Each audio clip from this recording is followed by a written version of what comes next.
Hello everyone, and welcome to an episode of my Guild Wars 2 Let's Play series, as I am beginning to film this way back in the past, and I will work on this video a little bit here and there as we approach the release date of this video, where this is something that I've just always wanted to do, where I wanted to make like a very long Let's Play episode that's like 2 to 3 hours long. We'll see how long this video ends up being exactly, where we have just completed the Guild Wars 2 personal story, and we will be heading into Living World Season 1 soon enough in the next episode.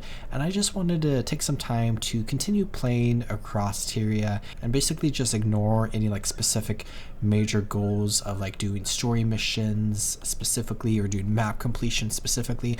And I just want to spend a few hours just playing Guild Wars 2, leveling up a character, doing random things. Maybe we'll do some story, maybe we'll do some map completion, maybe we'll do some achievements, and just so on and so forth, where the real big thing that we will be doing is exploring an engineer, where we are back on our Asuran Engineer, which I have not played in a very long time, which I just logged into this character and I noticed I had a couple of pieces of mail, which I can open up in just a second, where we have 2 birthday gifts. So we can go ahead and pick this one up, and we can pick this one up. So our first and second birthday on this character, and it's been a long time since I've logged in on this character, where we can open that and we can open that. So we got our mini Queen Jenna, we got a couple of experience scrolls and a bag of spirit shards, and then we got this birthday booster. Let's go ahead and pop that, and a birthday blaster that we can just hold on to.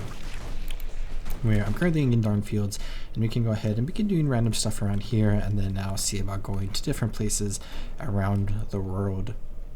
But at the start of this episode, I wanted to talk about a project that I want to do throughout my Guild Wars 2 Let's Play series, where as we've been doing the personal story, I created a bunch of characters, and I'll still create at least one more character in the future, and maybe even more in the future, where with the Guild Wars 2 personal story, we see it being a very elaborate story where there's a lot of different story steps, and it's basically an upside down pyramid, which I've explained this throughout my series, but to just explain it again really quickly, when we start the Guild Wars 2 story, we have 5 different races, where each of the 5 different races each have different stories, where each race has like 3 different stories, and we explored a couple of different stories for each of the different races except for Savari, where we then see the 5 different races join the 3 different packs, where we now condense down to like 3 big storylines, where there are like 5 different like races that you can help out in the world, like the Hylic and the Quaggan. So there's kind of like an elaborate story there going on, but really we're just now condensed down to like 3 major storylines with the Vigil, the Order of Whispers, and the Priory. And then from there, we see the Guild Wars 2 story go even further down a single line, where we then have the Pact storyline, where the Vigil, the Priory, and the Order of Whispers combine together into a singular force to attack and to slay Zaitan. So we start with like a wide variety of stories, and then it condenses down a little bit, and then it condenses down to like one big singular story, where there's still like different steps that you can take along the way, and there's like a wide variety of different story missions that you can do, but largely you really condense down to like a singular storyline. Where now, with the conclusion of the personal story, and as we head into Living World Season 1, and as we head into future expansions and whatnot, we are going to see that that idea of a singular story is the entire game now. Where with like Chapter 8 of the personal story, we have like different options for like different story missions. We don't really have like too many options like that anymore moving forward into the rest of Guild Wars 2, where we just have a singular overarching storyline. So it's different than how the personal story was, and it's kind of different than like what some people particularly wanted from like Guild Wars 2 originally, because people really like the idea of like a wide expansive story. As for me, I really enjoy the Guild Wars 2 story, and I really like what we are about to experience as we continue into the game in the future, and I'm very excited to continue all of these missions. But since we don't have too many different options anymore, I have talked about this, that I'm going to be playing through the entire Guild Wars 2 like story, and basically the rest of the game mostly focused on a singular character, my Savari Necromancer, who I really enjoy playing a lot, and I'm excited to continue playing in the future. And as we explore Guild Wars 2, I'm going to be mostly focused on that character.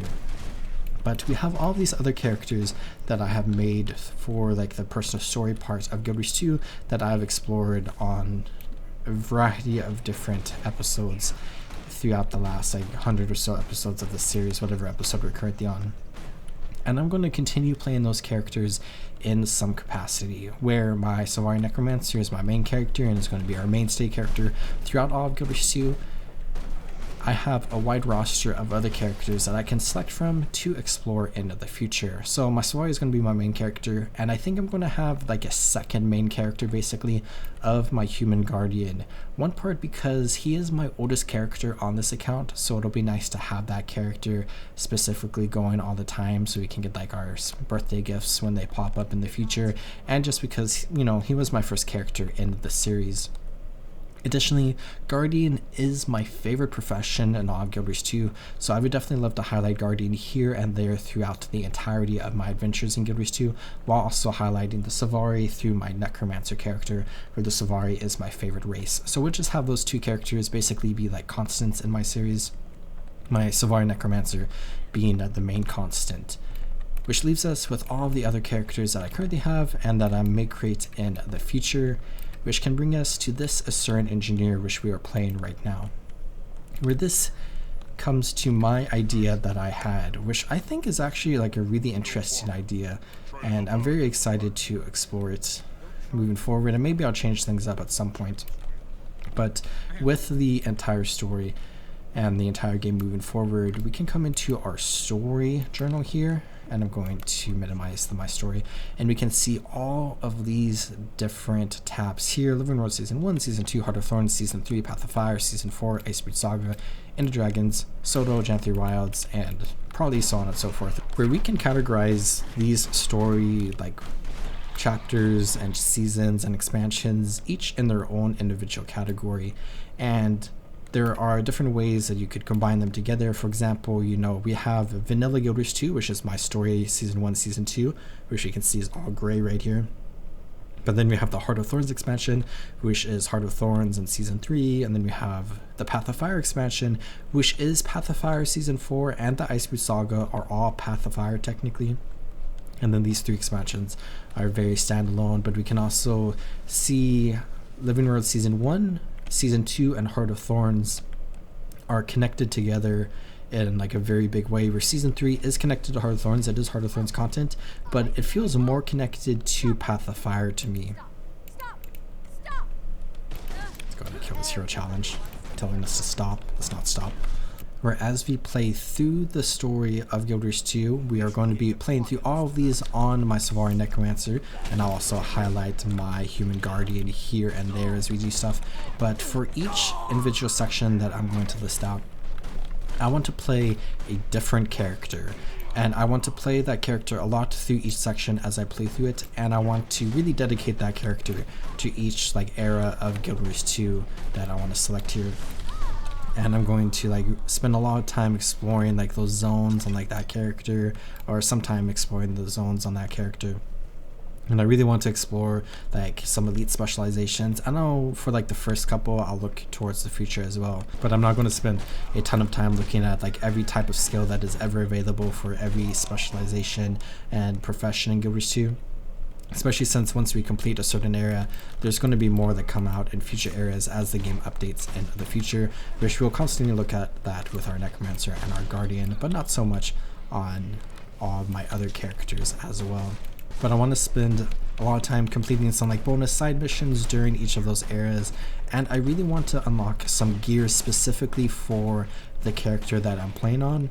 And at the end of each era, I want to feel really completed and fulfilled with my time playing through that era on that character. Where once I complete each individual era, I'm going to retire my character and basically just log them out somewhere in the world, maybe on the St. Lines Arch, but maybe somewhere connected specifically to like the era that I play through on that character, where it'll be like a monument to our time and our experiences in playing that specific era of Guild Wars 2, and we can just like look at our character on the character selection screen and just remember like the adventures that we had on that character. Where with that, I really want to deck out our character in gear that is specifically connected to that certain era of Guild Wars 2. So weapons and armor and whatnot that you can find throughout the region of the world that we are playing in, depending on which like expansion or whatever we are playing in. So ultimately, our character will just be super themed around each individual expansion or whatever that we play through, and we will have completed a bunch of stuff on that specific character and highlighted a bunch of specific stuff on that character for each expansion or whatnot. And as we complete everything, our character will retire and just hang out there forever, and we'll have our character as a monument to our time throughout that part of Guild Wars 2 as we move on to the next era of Guild Wars 2 in the future. Where depending on like how many expansions release in the future, I might stop doing this, but maybe I'll create like new characters. But I'm not sure if I want to have like, 4 engineer characters eventually, or we can just have our 1 engineer character.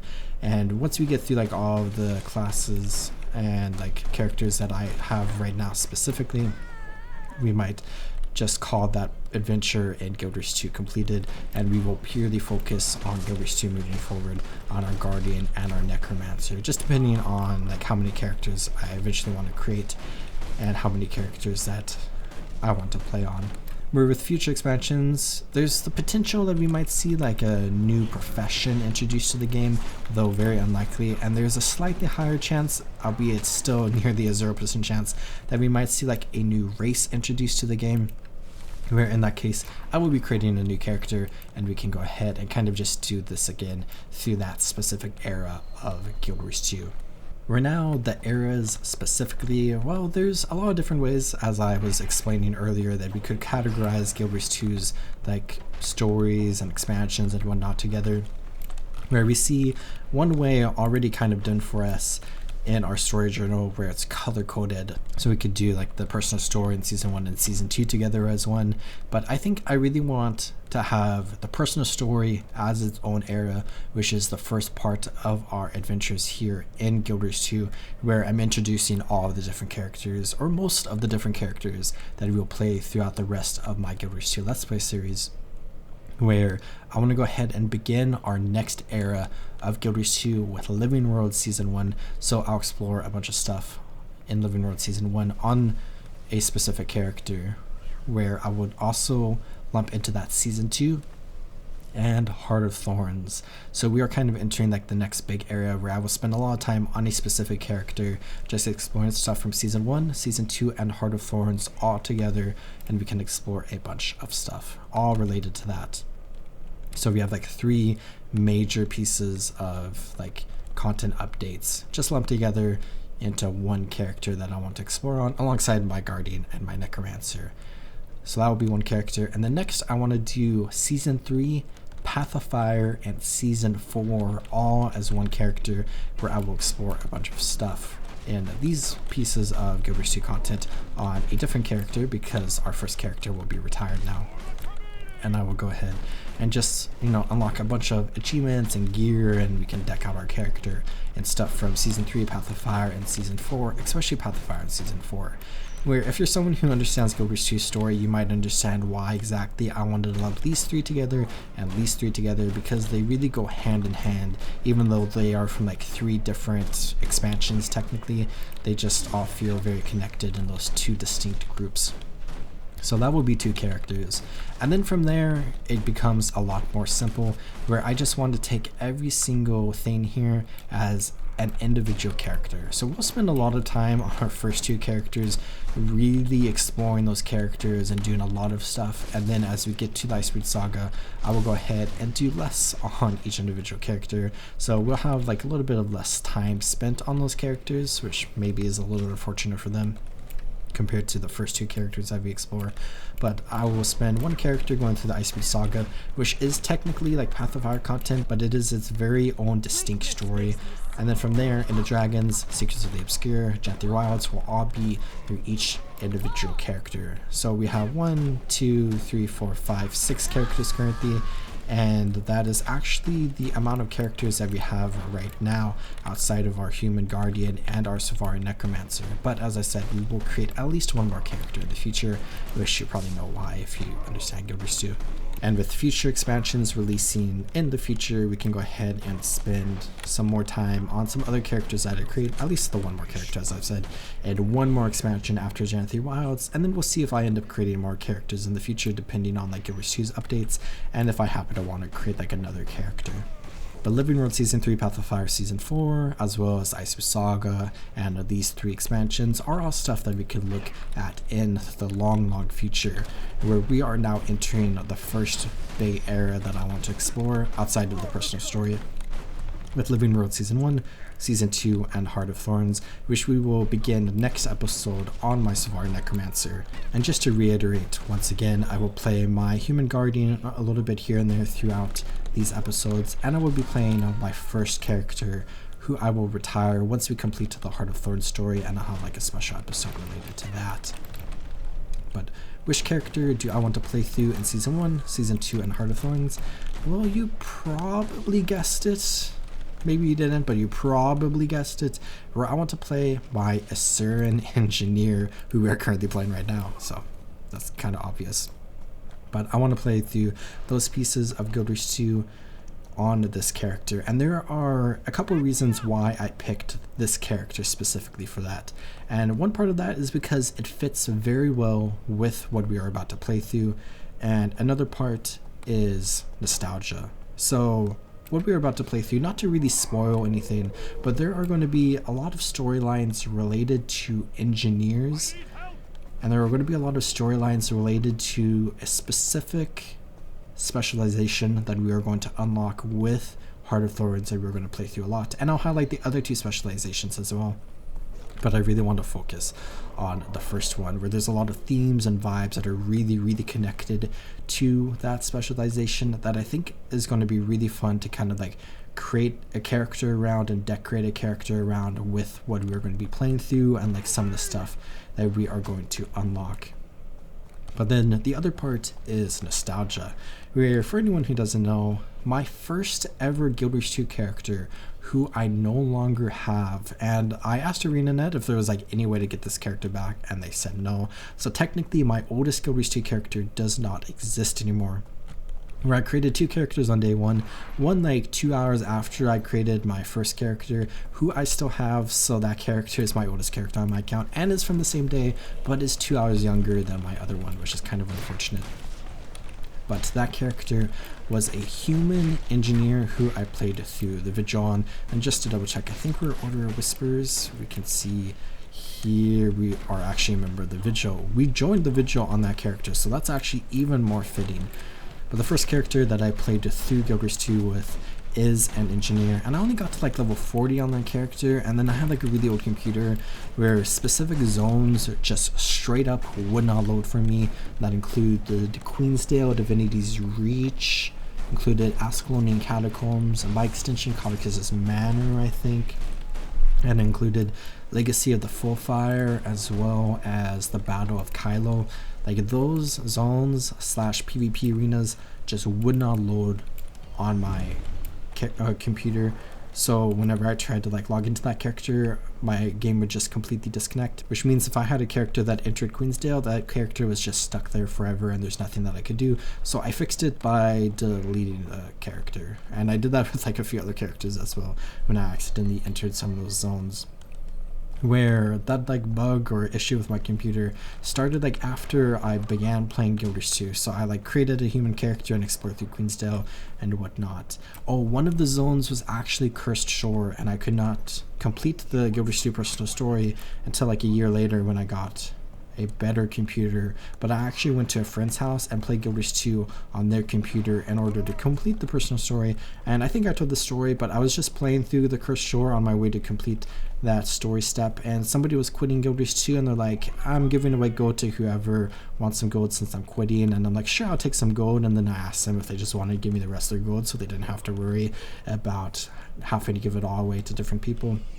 And they said sure, and then they gave me 2,000 gold, which I was not expecting. So then I got 2,000 gold really early on in my Guild Wars 2 career, which I used to buy a commander tag, which is honestly one of like the best things you can buy.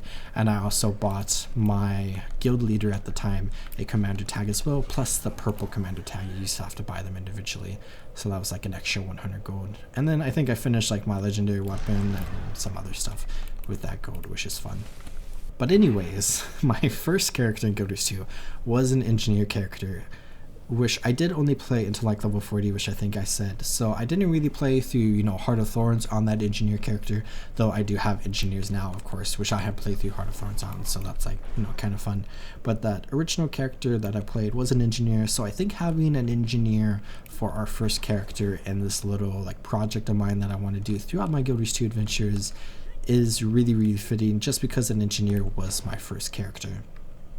And then I think, aside from nostalgia and aside from it really fitting into the content that I'm going to be playing through, the engineer is not really a profession that I enjoy too much. I definitely like engineer a lot. I like every single profession in Guild Wars 2, but when it comes to like all the different professions, you know, like laid out on a table, which one is like my favorite, engineer has ended up being one of my like lesser favorite of the professions. Again, I still like it a lot, but one of my lesser favorites, where I don't care too much about the other two specializations, even though they are fun, and I don't really care too much about the first specialization as well, but I do think, as I said, it's just really fitting for like the content that we're going to be playing through.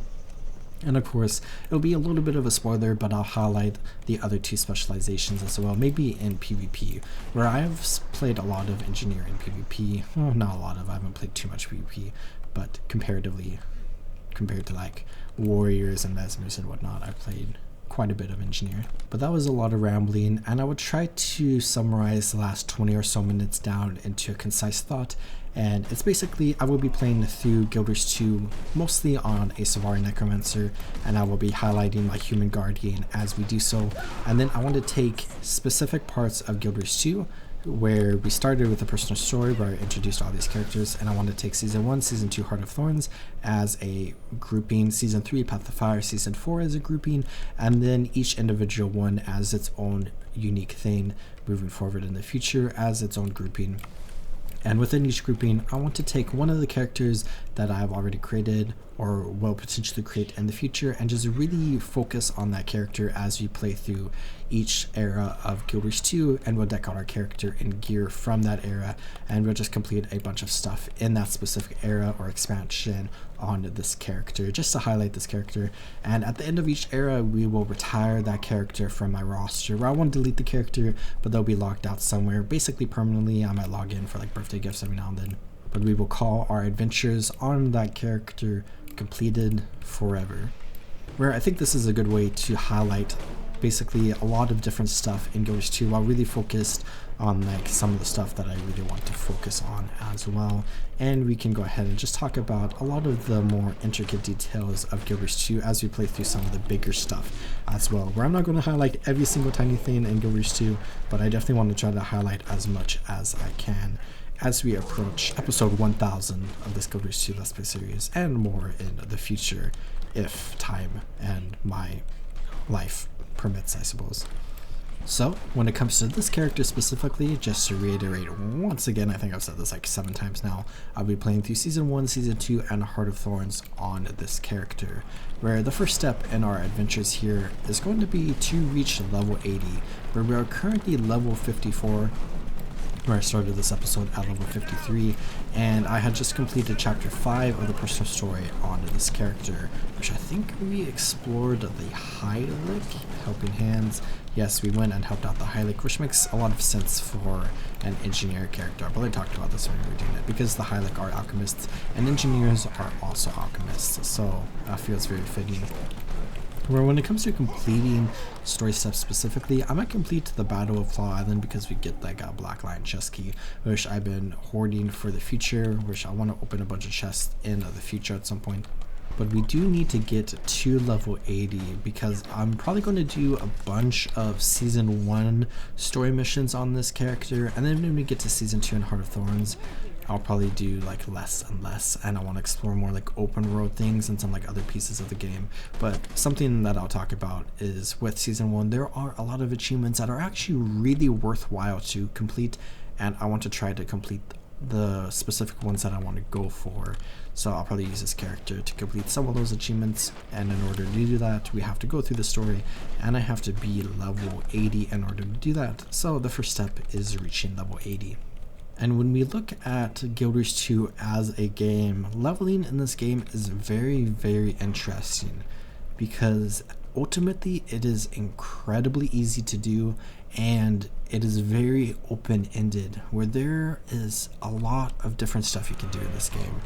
You know, you can kill monsters, you can do map completion, you can complete events, you can complete tasks specifically as a part of map completion, you could do story missions, you could do world versus world, you could do PvP, you could do specific events like only do world bosses or major meta events. You could spend a lot of time doing crafting, you could spend a lot of time just running around the road and like, you know, mining ore. You could do like specific gold farms to make gold, and just so on and so forth. There's a lot of stuff you can do in Guild Wars 2, and pretty much everything you do will grant you experience or tomes of knowledge, which grants you levels. So really, you can just do whatever you want in this game, and you can level up to level 80.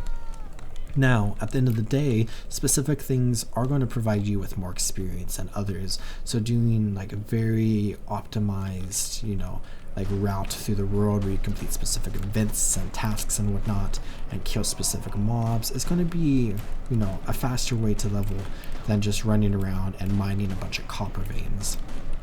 And when it comes to like really experienced players, they accumulate a ton of tomes of knowledge, and some of them will use them instantly to get spirit shards, which is the currency for creating a few different things in the Mystic Forge and whatnot. But a lot of players, including myself, just hold on to the tomes of knowledge, and each tome of knowledge grants you like one level.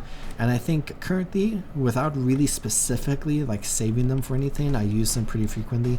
I have like 8 stacks of tomes of knowledge, which is 2,000 tomes of knowledge, which is 2,000 levels, which is about 25 max level characters that I can create right now through tomes of knowledge. But then also I bought expansions on this account, so I have these 2 free level 80 boosts, and then as you play through the game for a long time, you do get those scrolls or experience scrolls where you start getting some level 20 ones, and eventually you can reach or get some level 60 ones, which you can use to get a level 60 character instantly, and then you can use like some tomes of knowledge to finish that character, or just level from 60 to 80. Oh, we got Skelk Slayer, that's cool. So if you happen to play this game for like a very long time, you do just accumulate a bunch of stuff, which basically grants you free level 80s, so you don't even have to play through the game at all. And as I talked about at the beginning of this video specifically, I just wanted to do a bunch of stuff around Tyria on this character, which we can just do a bunch of stuff to gain some experience and level up towards level 80. Where I've been doing some map completion as we've been talking about different things at the start, but let's go ahead and complete this task specifically first. And as we completed the task, we actually leveled up to level 55, which is cool. We can get some new armor here. This might be the best upgrade for us, so let's go ahead and accept that. And then we can equip that, and then I guess I'll run over here and grab this Vista really quickly, just since we happen to be right here, where I've now completed 53% of Gandharan Fields, so I can continue doing some map completion if I wanted to. But something fun that I've talked about a little bit and highlighted a little bit is the concept of killing monsters for experience, where in Guild Wars 2 we have a specific mechanic in place where the longer a monster is alive, the more experience you will get for killing that monster. So largely, that's not really ever something you pay too much attention to. You just kill things and you get, you know, experience for killing them, and then you might happen to get more experience if that monster happened to be alive a little bit longer.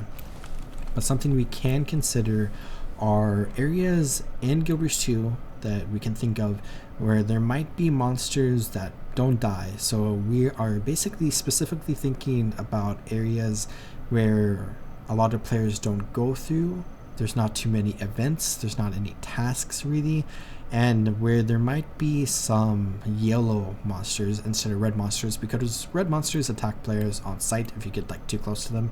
So they might just like attack a player, and then the player's like, oh, look at this monster attacking me, and just kill it, compared to a yellow one where they might not really think too much about it.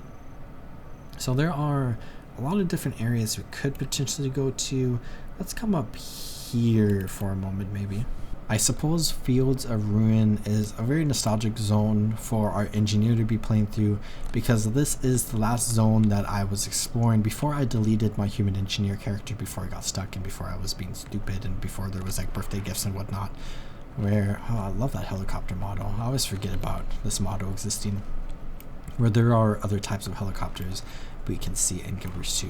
But anyways, Fields of Ruin is kind of just a random map that there isn't like too much going on here, where there's really just map completion and then one important meta event that drops like one important item that people will farm, where we just got 3 times experience there for killing this Marmix. Where there's just not too many players in this map, and we can come to this corner where I don't think there's too many events or tasks around here that you can do, where we can see some yellow quality monsters here who are giving their base experience and then also giving 3 times the amount of experience. Which, let me tab out really quickly and search the Guild Wars 2 wiki page for experience so we can check the graph. Okay, I checked the wiki and then I like skimmed through some Reddit really quickly to try to find an answer, but I could not find an answer. But it seems like the cap for experience is that, so that was 269 and oh shoot, what was it? Okay, those monsters were giving me roughly the experience plus an additional 2.3 times experience as bonus experience on top of that.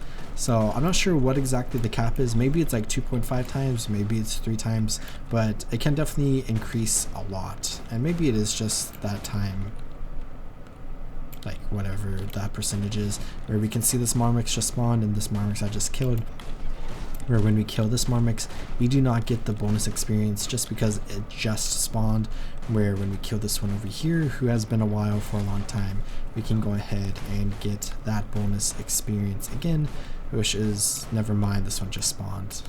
There's probably one in here. Some river drakes, these are red monsters, but again they might not have died in a long time, so this might be a lot of experience for us.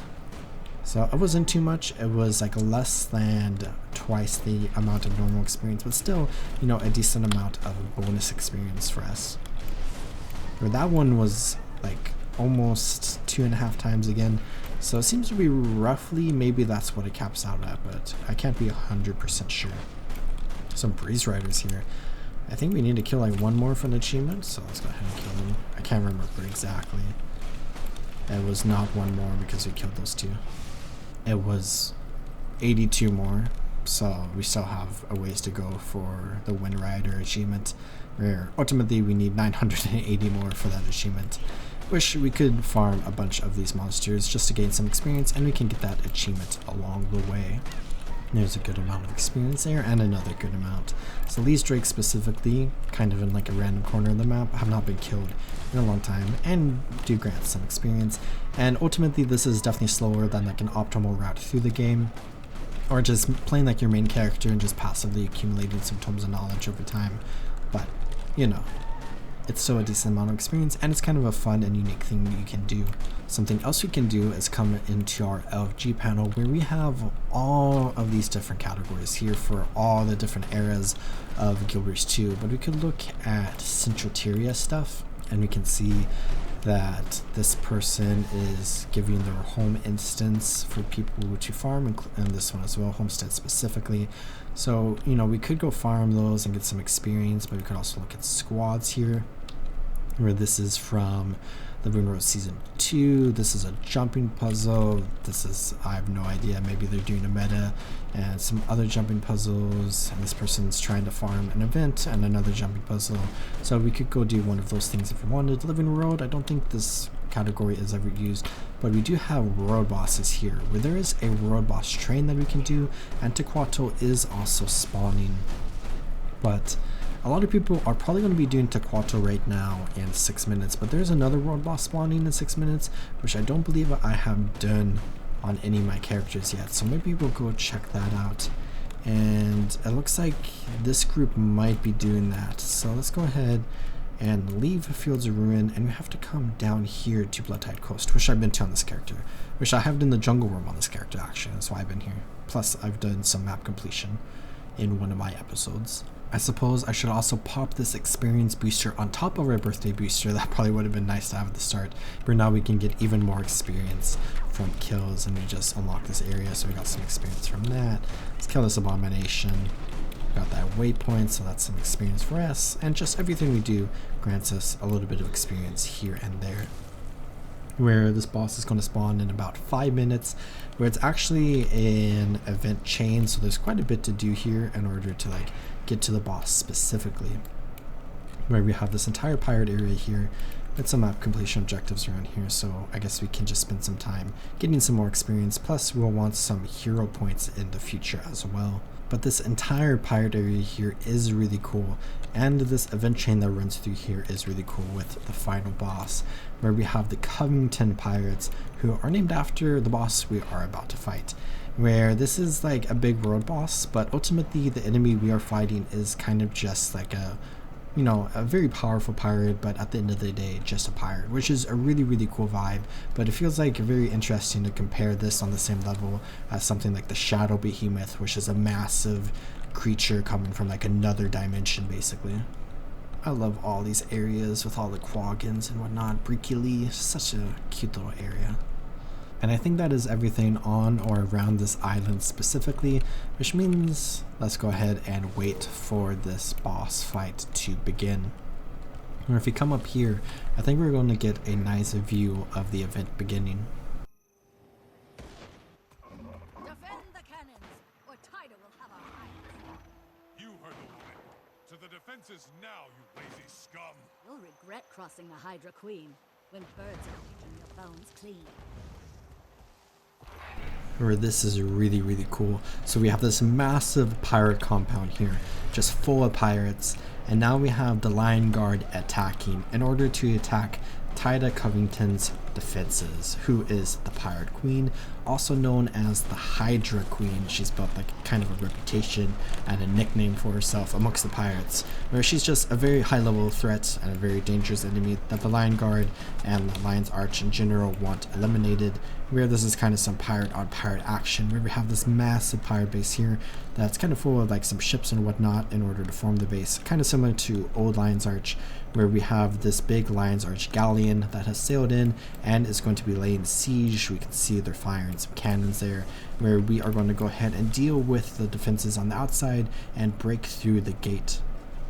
Where in order to get through the gate, I think there's occasionally some cannons or something, but mostly we have ultimately what's a really boring mechanic, where this gate has a ton of health and the ship has a ton of health too, where I think the event fails if the ship gets destroyed. No, I've never seen that, but maybe I should just, you know, do the classic knock on wood, where we can go ahead and grab a powder keg where the description is kaboom, and we can go ahead and bring it to the gate, lay it down, and it will go kaboom and basically do a little bit of damage to the gate, and we can do that for like a few more minutes, I suppose. Where we have this like one tower right over here, and then there's another tower over there, where we did the event here and another group did the event over there. So there's like the two different events that you can complete, and we can also only use each powder keg like once with like a cooldown, so we'll be able to use those again soon, but we do have to run over here in the meantime. A very nice thing for us, a Mesmer put down a portal so we can run here, and actually this might have respawned for us. Not yet. The icon is above its head, or above its top. Barrels don't have heads. I was just about to say none of the powder kegs have respawned yet, so we had to wait around a little bit, but as I was about to say that, that powder keg respawned, but we can probably experience that again in just a moment. Where, honestly, this is actually a pretty cool looking gate. Looks very reinforced. Definitely looks like it does have to take a lot of damage. Here, this powder keg here just respawned. And I would imagine the cannons deal a tiny bit of damage to the gate, but definitely not a lot of damage. Where we can also defend the galleon by destroying the cannons, where we destroyed all the cannons that were here, and I would assume they'll respawn at some point, or the pirates will try to respawn. There's like sappers respawning, but they just die immediately before they can do anything because there's like so many players around here. The gate is at 3% now, so we are almost done with this long step. Let's grab this powdered keg. I see this portal entree there, and the exunt is up, so let's go ahead, jump through here. Gate's at 1% and now destroyed, and we leveled up, and that is the end of the pre-events here, where we now have Admiral Taidha Covington, who says, "Come to kill the Hydra Queen, have you? Well, if you come at the Queen, you had better not miss. After you meet Grinth, be sure to tell him the Hydra Queen sent you." She was saying that out loud, but it's like very quiet. There's so many players here. And you can see she looks very, very cool, and she is, of course, an incredibly powerful pirate, and the leader and namesake of the Covington Pirates. Now, this is kind of an interesting boss fight, where she's going to be running out this way, and there's actually a bunch of banners here we could grab really quickly. Why not? Get some extra experience on top of everything. I would say spirit banner, just a hero's banner, but we can go ahead and deal damage to her, and then I think it's going to be at like 50%. She is going to teleport away, and we're going to have to run into this base and run to a very specific area that's actually kind of hard to get to just from memory's sake, where I always get lost getting there. Where we now need to head to X according to the commander, so let's go ahead and run this way, where we can deal some more damage to her, and then she's going to teleport again, and then we can deal more damage to her, and then a chest is going to spawn in a different area, I think, so then we can go and grab that chest after we are done here. So let's run down here, where here she is. I'm like so close to death. Some people are healing me, and we can get up and deal more damage. Let's go ahead and use all of our abilities here to help out. We can heal up a little bit, throw down some of our potions and our bait bombs. Your engineer is definitely a very fun profession to play through with its theming. There are more and more people are dying, but she's about to teleport again, where I think this commander laid a route out for us. Let's see if I can remember. Oh, she's still here actually. She's not teleporting. Or maybe they changed this? I'm not 100% sure. But it would be kind of nice if they did change this so she doesn't teleport down, because it was always annoying, and she just obliterated our entire group here, where she is about to die, so close to death.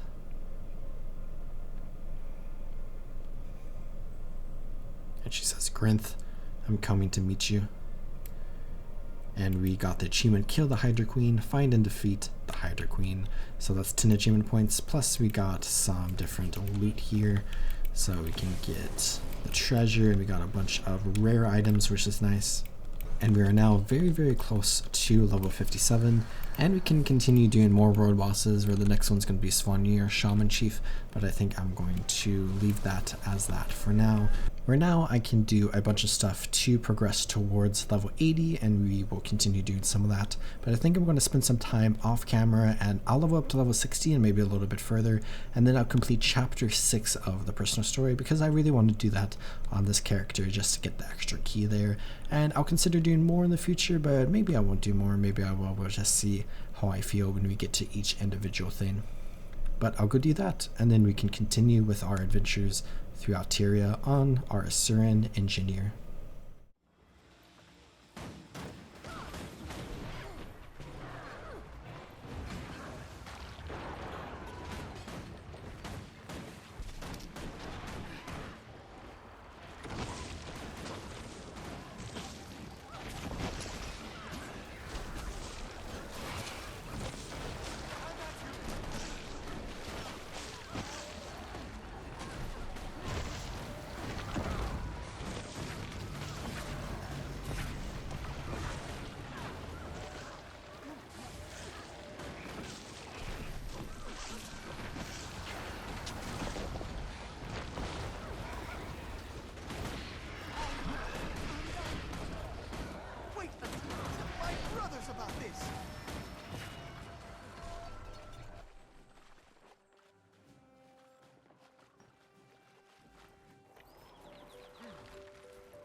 In the last clip, I accidentally stumbled upon the ley line anomaly world boss, which spawns in one of 3 different maps, where we are actually in a different map than the last one, and also spawns in this map as well, where it also spawns in the Iron Marches.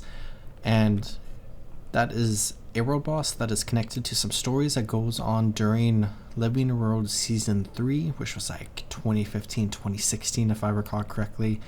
And we are not at Living World Season 3 yet, so it's like a tiny bit of a spoiler, but we are now going to start seeing some smaller ley line anomalies appearing every now and then near us. And this is just going to be like a little bit of a spoiler, but they are directly connected to that Living World Season 3 story through an achievement called Burden of Choice. And I talked about this like several episodes ago, but the Burden of Choice is just a phenomenal achievement that you can work on, and if you complete it, they do disappear and you can no longer see them, which some people find sad, but I just find the entire story just really, really incredible. But since it's a spoiler and since it's not content we are not going to be working on that achievement, and we're just going to randomly see some of these ley line anomalies here and there as we progress through the game.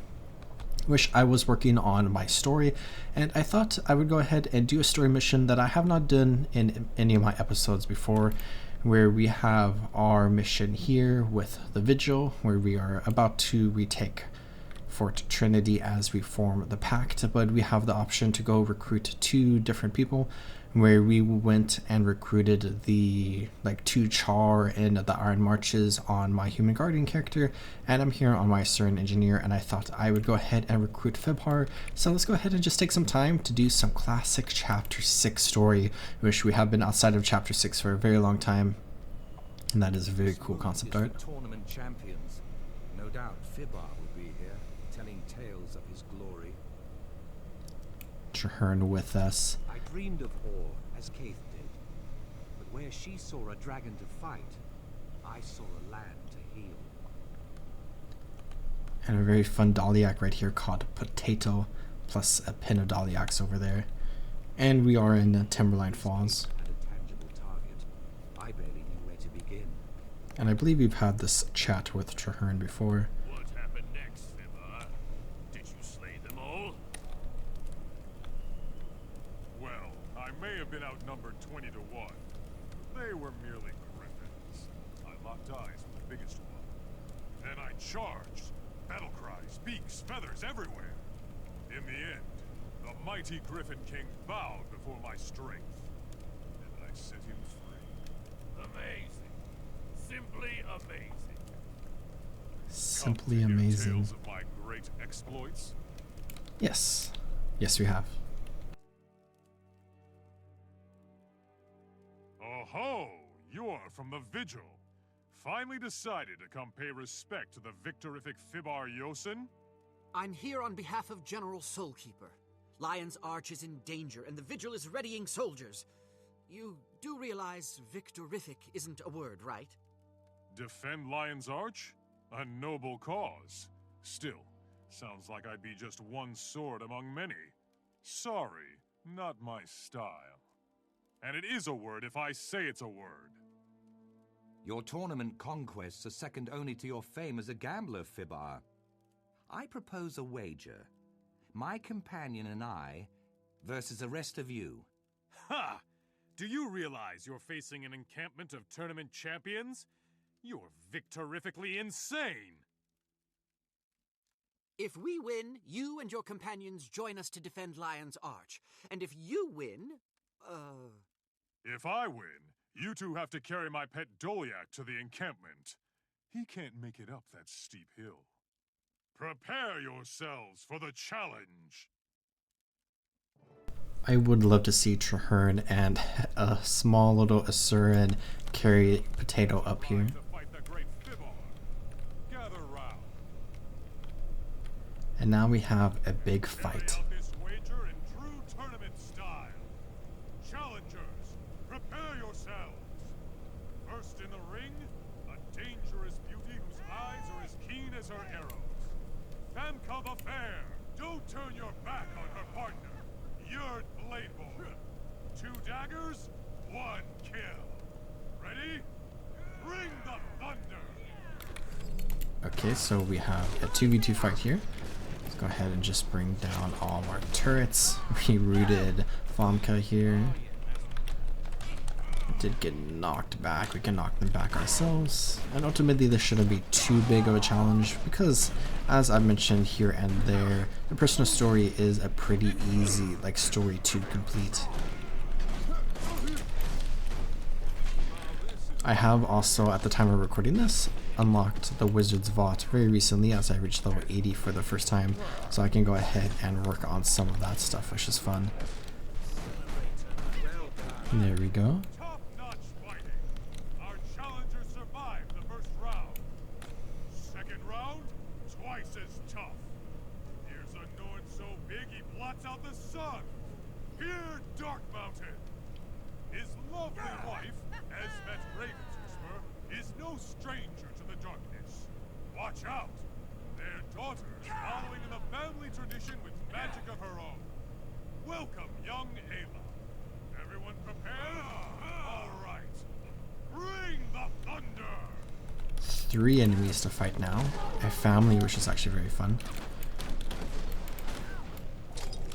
We need to be careful with that ring of fire. And we're getting a lot of damage against us. I do feel like the spellcasters are a little bit scarier, especially Ayla. She seems very powerful. Esma doesn't seem to be doing too much, and Pyrrha is kind of just running around in circles. So let's go ahead and knock down Ayla first. There we go. Let's go ahead and focus on Esmet now. I think she's the second most dangerous based off my minor observations.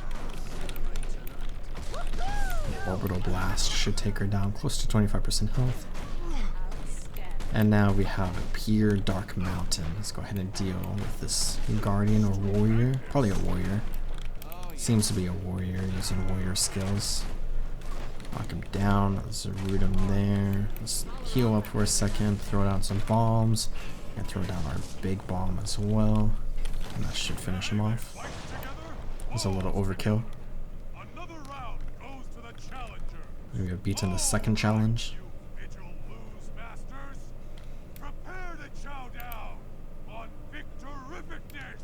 Victorificness.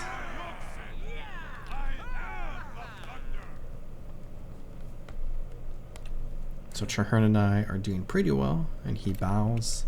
Let's get ready, and oh, he knocked us down midair. Let's go ahead and use our elite skill and just throw everything at him.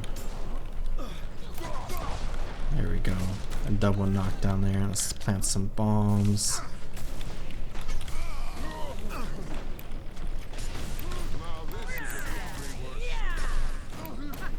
Overall, it seems to be a pretty easy fight as well, but still, he is going to be incredibly helpful for us as well as all the other champions here, because we will need his help to retake Claw Island. End of the story. And we have beaten them all. Impressive. I must admit, I didn't expect this much talent from the Vigil. Perhaps your order is more formidable than I'd thought. So you'll help us fight Zaitan's minions? A Norn always keeps their word. My friends and I will fight for the Vigil at Lion's Arch. Together, we shall be victorific! Still not, whatever. Victorific it is. We'll see you there, Fibar. War Master, a moment alone, if you will. I've been considering our options. The Orions are entrenched. It will be incredibly difficult to regain Claw Island. We can't give up hope, Traherne. I haven't lost hope. In fact, I'm counting on hope to lead the way. I feel that we should ask for wisdom from the Pale Tree. If anyone knows how to defeat Zaitan, it is the Mother. Meet me at the Grove, and we'll speak with her before the battle. Such brave people willing to risk so much. But do we even have a chance at victory? And on this character, I can go ahead and continue the story where I got a very powerful spear gun there that I should make sure to equip. And as I've been leveling, I've of course accumulated some hero points that we can go ahead and spend where? We have 3 more traits that we can go ahead and pick up in the explosives line. So let's go ahead and do that. And then out of these 3, which one would I want? Explosive entrance inflicts blindness when it hits. That is related to this. Your first attack explodes, dealing extra damage to nearby enemies. Explosions have a chance to cripple and cause bleeding on hit. That seems pretty nice. And deal increased strike damage to foes with a lower health percentage than you. Hitting with an explosion heals you over a few seconds. That seems very nice. So as long as we're at like full health, we'll be dealing 15% more damage to all enemies. And then this will also just give us some healing as we do explosion damage, and that will help us stay above the health threshold there. I think that's very good. We also have some skills in here that we can go ahead and use. We can get 2 new elite skills. Let's actually go ahead and try this out, where we have the Elixir X here, where we can transform into an Elementalist's Tornado, into a Warrior's Rampage, or into a Necromancer Lich form. And I really like this because it's like one of 3 different elite skills, where we also have Toss Elixir X, which is one of the Mesmer elite skills, where we can transform an enemy into a Moa like that. 2 Moas there.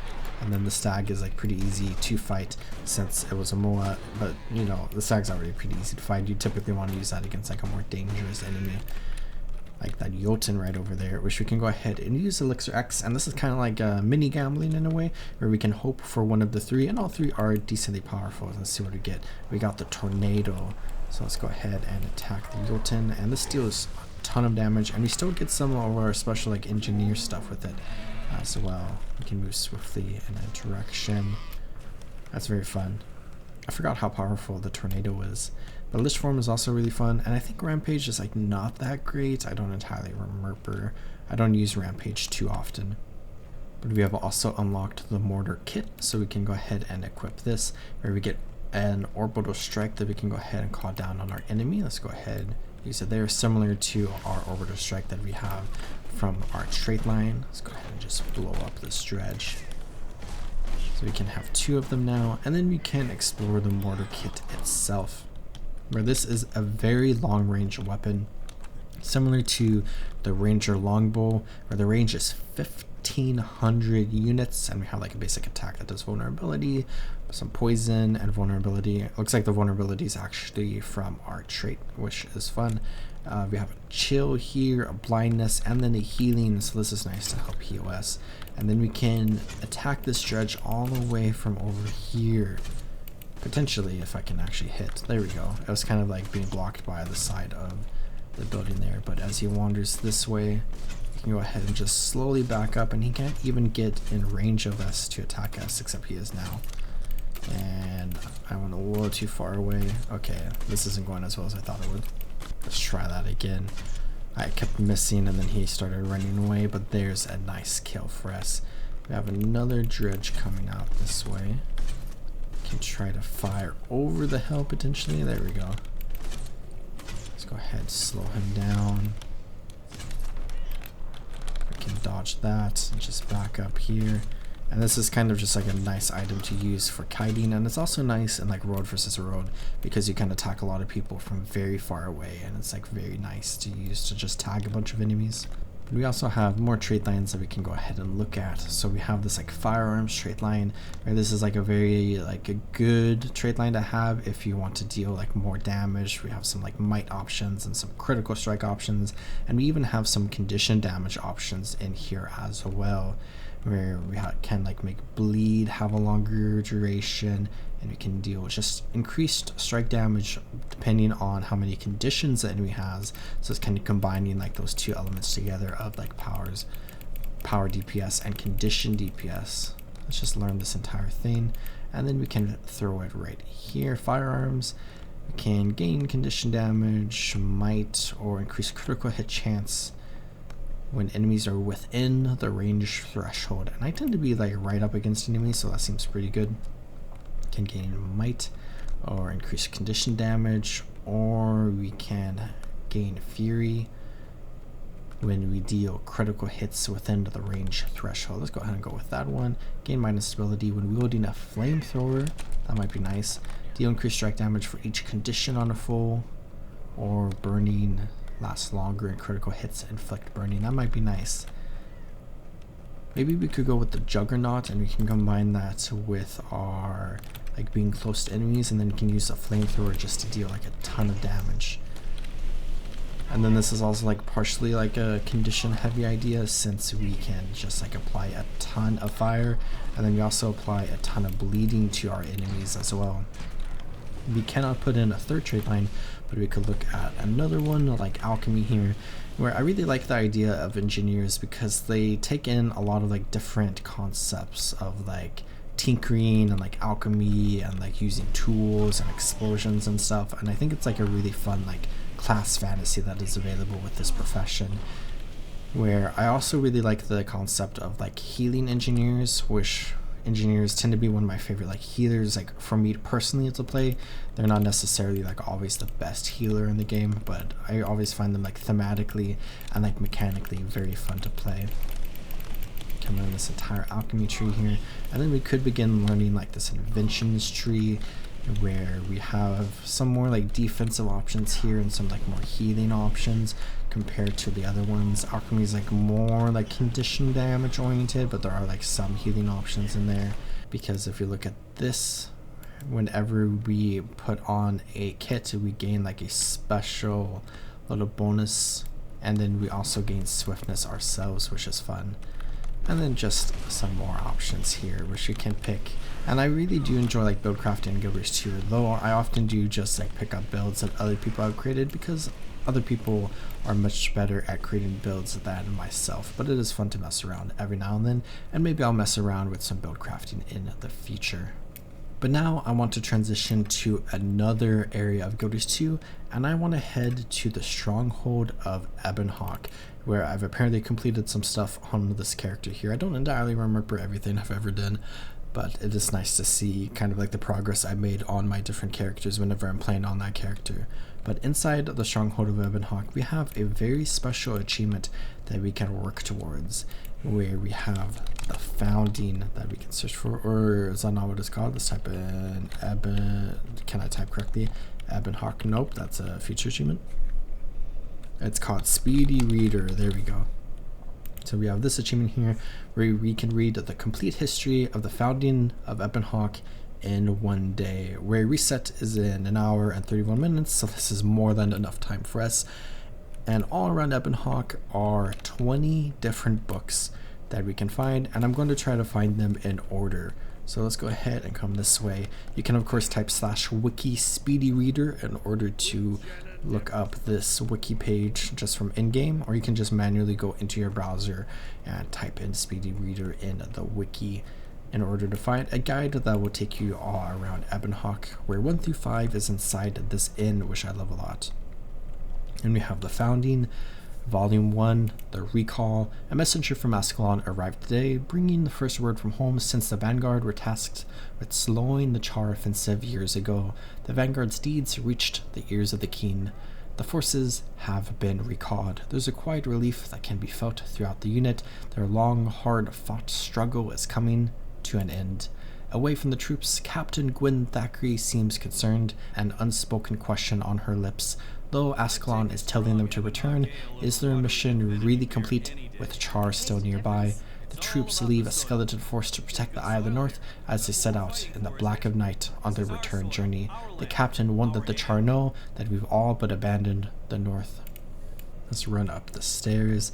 So that was Volume 1. I'm looking for Volume 2 now, where there's Volume 3.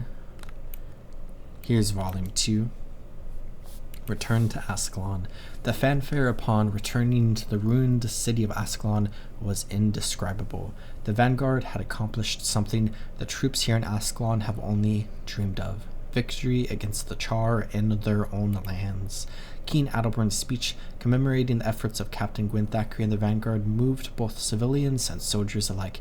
The Vanguard's efforts bring hope to a war-torn land. A week has passed since the return of the Vanguard to Ascalon, and still the hero worship continues. Children run through the streets, playing Ebon Vanguard and Char. Right over here, Volume 3. We have the new assignment. King Adelburn has called the city together to make an announcement. The vanguard are ordered to appear in full dress uniform. Uncertainty ripples through the unit, but this does not diminish their pride. The vanguard is being sent south, to the mouth of the Crystal Desert, where a dire threat is rising. They're charged with building fortifications to protect against an enemy the King warns is coming. Captain Thackeray gracefully accepts the duty placed before her and the vanguard. Civilians look confused and worried. This new threat was not expected. Let's go upstairs even more. I do just love how this entire building is. The Founding Volume 4, A Question of Motive. Today, a weaponsmith questioned the King's decision to send the vanguard back into harm's way so soon. In response, the King decreed that he should join the expedition to keep the vanguard properly armed. Before long, a baker, a leather crafter, a tailor, and their families had also been ordered to join the caravan. Is this a sign of support from the King, or an act to remove opposition from his sight? It's a question I dare not voice. Regardless, the Ebon Vanguard prepares to leave home once more, doing so without complaint and with their usual efficiency. And the last one in this building, Volume 5, Unexpected Joiners.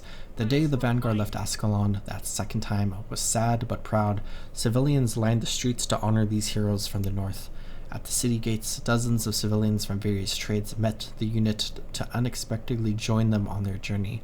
Additional supplies were packed to accommodate them. So many people willing to leave with the vanguard and abandon all they'd ever known. Was it pride for the unit that spurred them on, or was it fear of their King? Okay, I apparently muted my mic after the last one, and I completed the entire achievement before realizing where I have Speedy Reader completed now, but I'll go ahead and go back through them again, where we can come to the entire other side of the town here, where we can run up this way into the Special Order Whispers base here, and we can come up here to find Volume 6 right here. The journey begins. Days turned to weeks as the vanguard marched south. Expected travel time to the destination had increased with the addition of the tradesmen and civilians, but no complaints were ever raised. I suspect that the Ebon Vanguard soldiers are happy to have actual professional chefs to prepare their meals and armorsmiths to keep their equipment in working order. Where we can then run back down here into this very cool Order of a Whispers base that I enjoy a lot, where we just have some fun decorations in here, and we also have this concealed door right here that we can go through in order to get to the farmlands here, and then we can come back through the hatch in order to get back into the base, where we have Volume 7, A Suspicious Discovery. Regal Bullen of Lieutenant Kieran Thackeray's Ebon Falcon's scout unit discovered an animal that had been torn to shreds by claws or teeth this morning. Not taking any chances, the vanguard is now on high alert. Civilians are told only that traveling in a new land can be dangerous, and they must be prepared for anything. They've been ordered to stay close to the caravan and not wander off by themselves. Several days have passed since we first discovered that the shredded animal remains. Off in the distance, I can make out blurs that seem to be moving with us. Is something really out there, or is the long trek making us paranoid? And more importantly, if something is out there, are we leading it, or are we being led?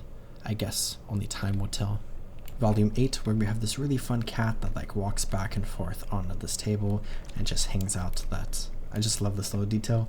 But Return of the Enemy. At dawn, our greatest fears were realized. A warband of Char ambushed us from the brush.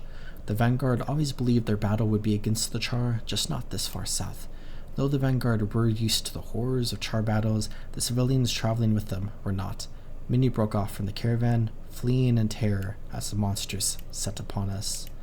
We struggled to maintain our defenses while returning those who had fled to the safety of the caravan. Questions danced in my mind during the fray. What were these Char doing here? Were they leftovers from the failed assault against Or? Were they a herald of tragedies to come? Volume 9, Death of a Hero. Corporal Dean Fermetti, or Diane, pursued a young couple who had taken off. Unfortunately for them, the Char found them first.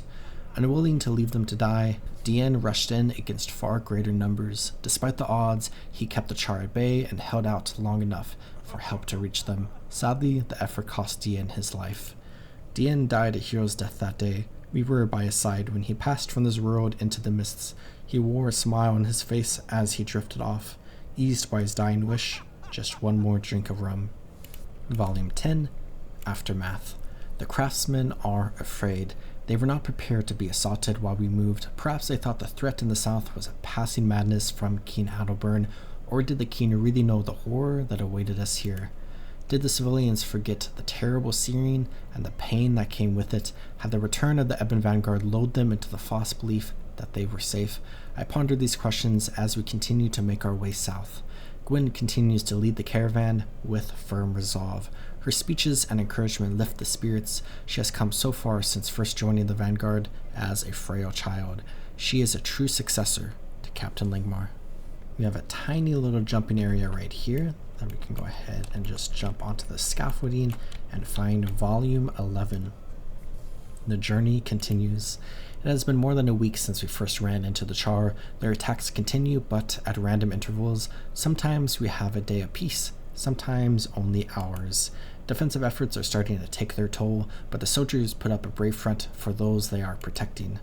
This morning's attack took the lives of 2 more brave Vanguard soldiers. A small service was held for them, delaying our journey southward. We have this old burned and destroyed area with all these ruined houses, and inside one of them is this bookshelf with volume 12 end in sight. We can finally see our destination, the mountain range that separates Ascalon from the Crystal Desert. That's where we'll find our new home. The very thought lifts our spirits. Kieran suggests we make for a mountain slope to the southwest, and Captain Gwyn agrees. From there, we can move in and set up camp near the pass that leads through to the desert. The trek will be dangerous. We must cross an open plain where we will be pounced upon by Char. Will we survive? Only the sick know. Right over here is volume 13 and a farmer that we can chat with. Fateful Night. As night fell on what was to be our last day upon the plains, the massive assault began. There seemed to be no end to the murderous Char. When one fell, 2 or 3 others were there to take its place. Dawn was barely breaking when Coral Sagewind called for people to break for the hills. Lawrence Crafton and Regal Bullen stood guard while Coral cast the greatest illusion I would ever witness in this lifetime. A mystical army arrived from the north. Most of the Char broke off and, in feral bloodlust, charged the illusion. Coral's trick bought us the time we needed to prepare for the next assault. Inside this building, we have a tiny Asuran lab, and I feel really at home in here, and it's kind of just fun to see like a lab in Ebonhawke. But we have volume 14, Arrival. Gwyn and Kieran led us into the mountain pass, while Nola Shepherd led a detachment holding our flank. As the battle raged on before us, seconds turned to minutes, minutes turned to hours. At a mountain clearing, we discovered an old, abandoned mining town. Its masters were long gone, but their possessions would aid us in our struggle against the Char. No longer willing to stand idly by, our civilians took up discovered arms or built barricades against future Char attacks. Kieran spent the day teaching them to build traps that would litter the slope of the town. Over towards the very cool looking Asura Gate that I enjoy having like this entire like building around it. We have volume 15, where we have Heart Loss. Coral approached the camp at dusk, her 2 defenders nowhere in sight. Her pace slowed and staggered. Blood dripped from her face, and blinded, she tripped over a rock. She fell before our makeshift camp. Coral had tapped her own life force so that we would make it. Kieran held her in his arms in her final moments. She reminded him of the last time she had created such an illusion to save their unit years before. Her parting words bolstered our desire to survive. She truly was the heart of the Falcons, but the Vanguard would not let her death be in vain. Along this road, we have this staircase that we can go ahead and take up to this place. And this is kind of hidden. It's like easy to run past, but it is very obvious if you just like look over there. And we can run up here, and we can continue that way to get to volume 20, but we have volume 16 right here, The Future. Gwyn stirred the hearts of the survivors once more with talk of brighter tomorrows. The Char feared the Ebon Vanguard in the north, and they would fear them in the south as well. The worry she saw in the eyes of her people was replaced with hope. The Ebon Vanguard would no longer be protecting the people. It would be standing united with them to protect a common future. Here we have volume 17, The Final Onslaught. Just as Coral foretold, the Char returned, furious at having been tricked into fighting an army that was never there, but the precious time she bought us had not been squandered. We stood ready for them. Unexpectedly, mad with grief, Nola raised an army of undead from beneath the earth, an army consisting of the town's previous occupants. Her forces created a wall against which the rushing waves of char broke. Ignoring Kieran's order to fall back, she marched beyond our front lines. The lieutenant vaulted the barricade, attempting to reach her before the char could. To everyone's surprise, he hit her with his fist and knocked her out. Then he picked her up and rushed her unconscious form back behind our defensive position. Volume 18, Survival. The battle lasted for hours, and we suffered many losses, but for every human that fell, a dozen char lay dead before them. We defined our existence on that day. With the battle finally over, we accounted for the dead. The baker and her son, who had taken up arms along the front lines, were among those who did not live to see daybreak. The char had pulled back for now. We can still see them on the horizon, pacing and waiting. Captain Gwyn has drawn the line, and we're not moving from this spot. But unlike before, we'll be ready for them, and we'll make them pay. The quarry attached to the mining town is said to be rich and deep, or so one of the craftsmen tells us. He and a couple others are already preparing to retrieve stone to reinforce the town. Up here we have Volume 19, Digging In. Private Casey Carpenter has joined the workers in the quarry, pulling up massive stones that are now being moved to replace our makeshift barricade at the front.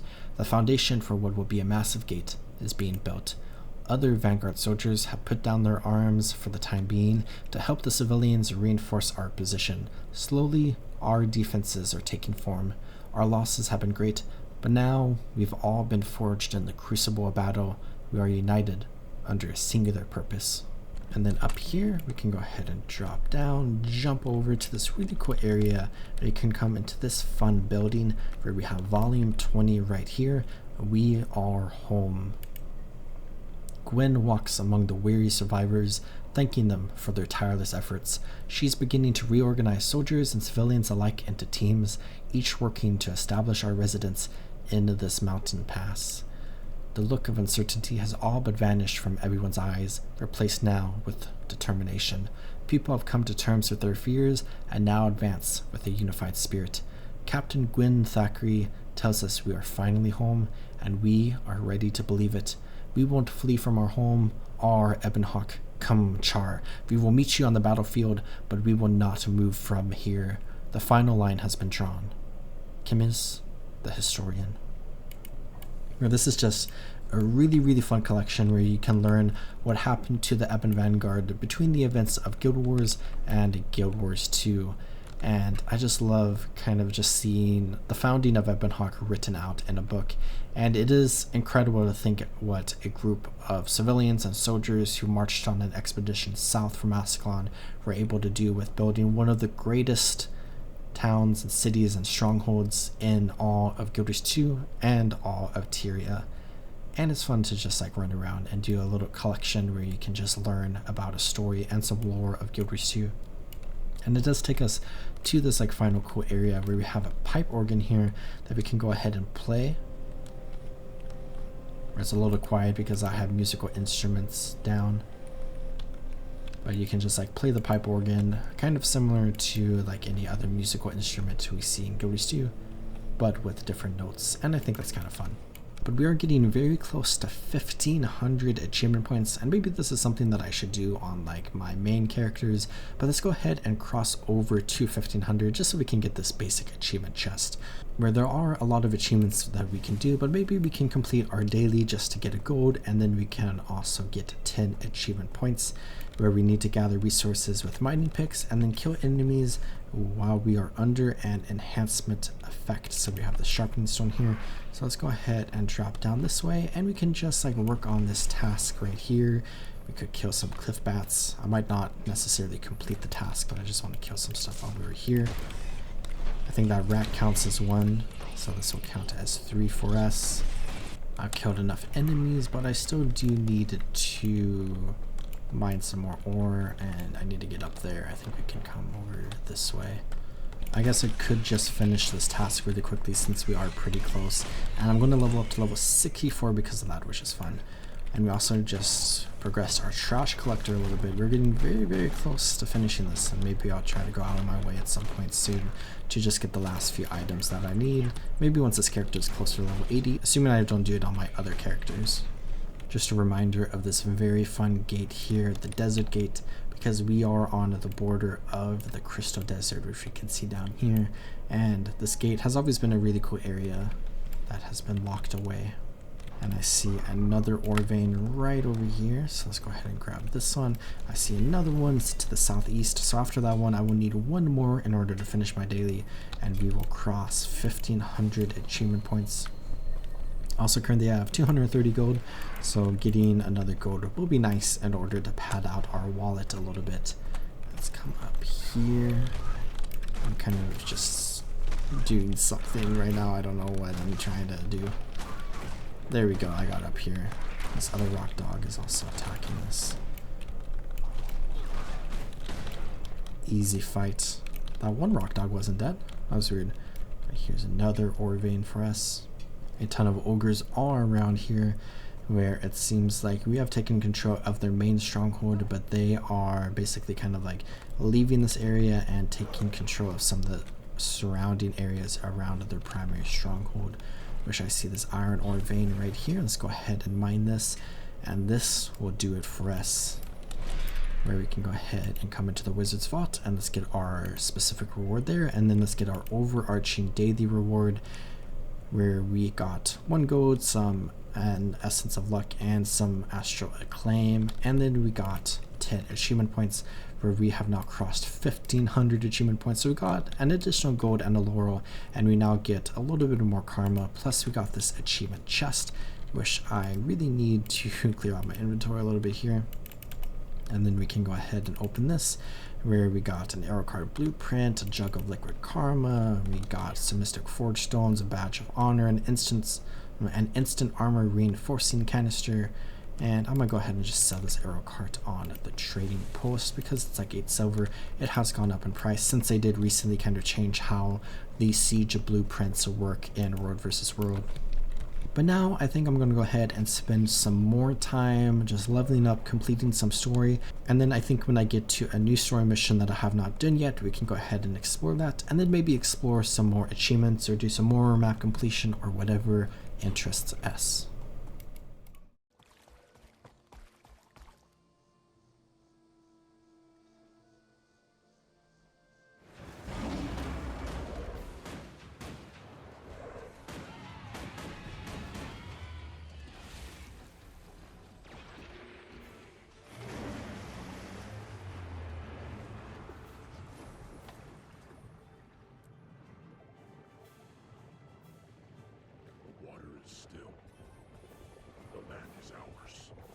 Victory comes with a cost. So many dead. We shall sing their songs to our spawn who will be born. Yes, a fine hope for all Hylic. Spread the word. All tribes are welcome.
Well, that was a lot of Tequatl, and I was going to do this story mission next, but I thought I would actually take some time to do Triple Trouble, because I've been doing Triple Trouble a lot over the course of this series, where I originally did it like maybe a year and a half ago, 2 years ago, I don't really remember, and then I did it more recently, and then in this episode I did it again. And I want to go ahead and do Triple Trouble once again, where I still have many achievements left to get in order to complete all of the achievements here, but I think I will be able to get every single one of them in one more playthrough of Triple Trouble, which is actually kind of hype. So let's go ahead and try to find a group. Hopefully there's a group forming for this right now. And I loaded into this instance of the map, and this looks pretty good, so let's go ahead, grab these buffs while we are here. And if we come into our achievements page, we have some Triple Trouble achievements located in like different like tabs, where there are some related to Living Road Season 1, which is kind of a spoiler, where this content was introduced as a part of Living Road Season 1, and its story is connected to that season, but I just haven't really highlighted that specifically. But if you come into the general tree, we have bosses here, where we have Cobalt, Worm Slayer, where we can kill the Cobalt head of the Great Jungle Worm, and we have done Amber, which goes off that way, and we have done Crimson, which goes off that way. So let's go ahead and do Amber. We're connected to that. We have some achievements here that we can do, where we have a Worm Egg Scrambler, where I just need to kill 3 more worm eggs, which if we participate in the Cobalt Escort, we should be able to do that. We then have Worm Decapitator, decapitate 3 heads of the Great Jungle Worm. I need to do Cobalt. And then we have Worm Slayer, defeat each of the Great Jungle Worm's 3 heads in Blood Tide Coast, where we need, it doesn't say, but we need Cobalt. And then we have Worm Demolitionist, place 1 powder keg at the base of the Cobalt Great Jungle Worm, which is the mechanic specific for the Cobalt Worm. And then we have Worm Kleptomaniac, steal a bottle of rum from the shipwrecked pirate, which is an achievement related to the Cobalt Escort. So we should be able to do all 6 of these achievements, plus we will be able to get this achievement, so 7, and then we will probably complete another achievement, I think, where we need to escort all 3 of the different like vigil going off to the 3 different worms. So we will get a total of 8 achievements here, and we do have some groups forming. And let's go ahead and join this squad, where we are like the only person in here, so that's kind of weird. And I guess while we wait, let's go ahead and come into my training panel really quickly, because I was talking about this earlier. We can go ahead and get some more talents or traits, whatever you will, so we can go ahead and get that, and then we can almost get to right here, but we can only get to 1 before, so we have almost unlocked everything. We will get the Gadgeteer trait, which actually seems really fun. But I'm gonna go ahead and come into my builds. I haven't really decided on a specific build, and I'll highlight builds more in the future. I currently have firearms and explosives. Let's go with inventions, maybe, or maybe what is this one? Tools? Should we go with tools? Let's pick static discharge. We could get swiftness whenever we equip our flamethrower, which might be nice. Or we can deal 10% more damage whenever our endurance is not full, so we can just try to make sure our endurance is never full. And then oh, that kind of goes against that, where our endurance regenerates faster, but that's also maybe nice. I think I want to get the Gadgeteer, except I cannot get it until I get 3 more hero points. So let's go ahead and pick the other one here for now. Here's our 3 Asuran, and it's time to begin the escort event, where they're going off into their different areas, and we have Crusader Zut here, who we can go ahead and follow down the beach, across the oceans, and towards the Cobalt battle site, which is a very cool area that I like to fight in, and we will see it soon enough. And I pointed it out long time ago. Here are some Great Jungle Worm eggs. Let's go ahead and start dealing some damage to them. There's 1 broken, and then we have 2 more we can break right here.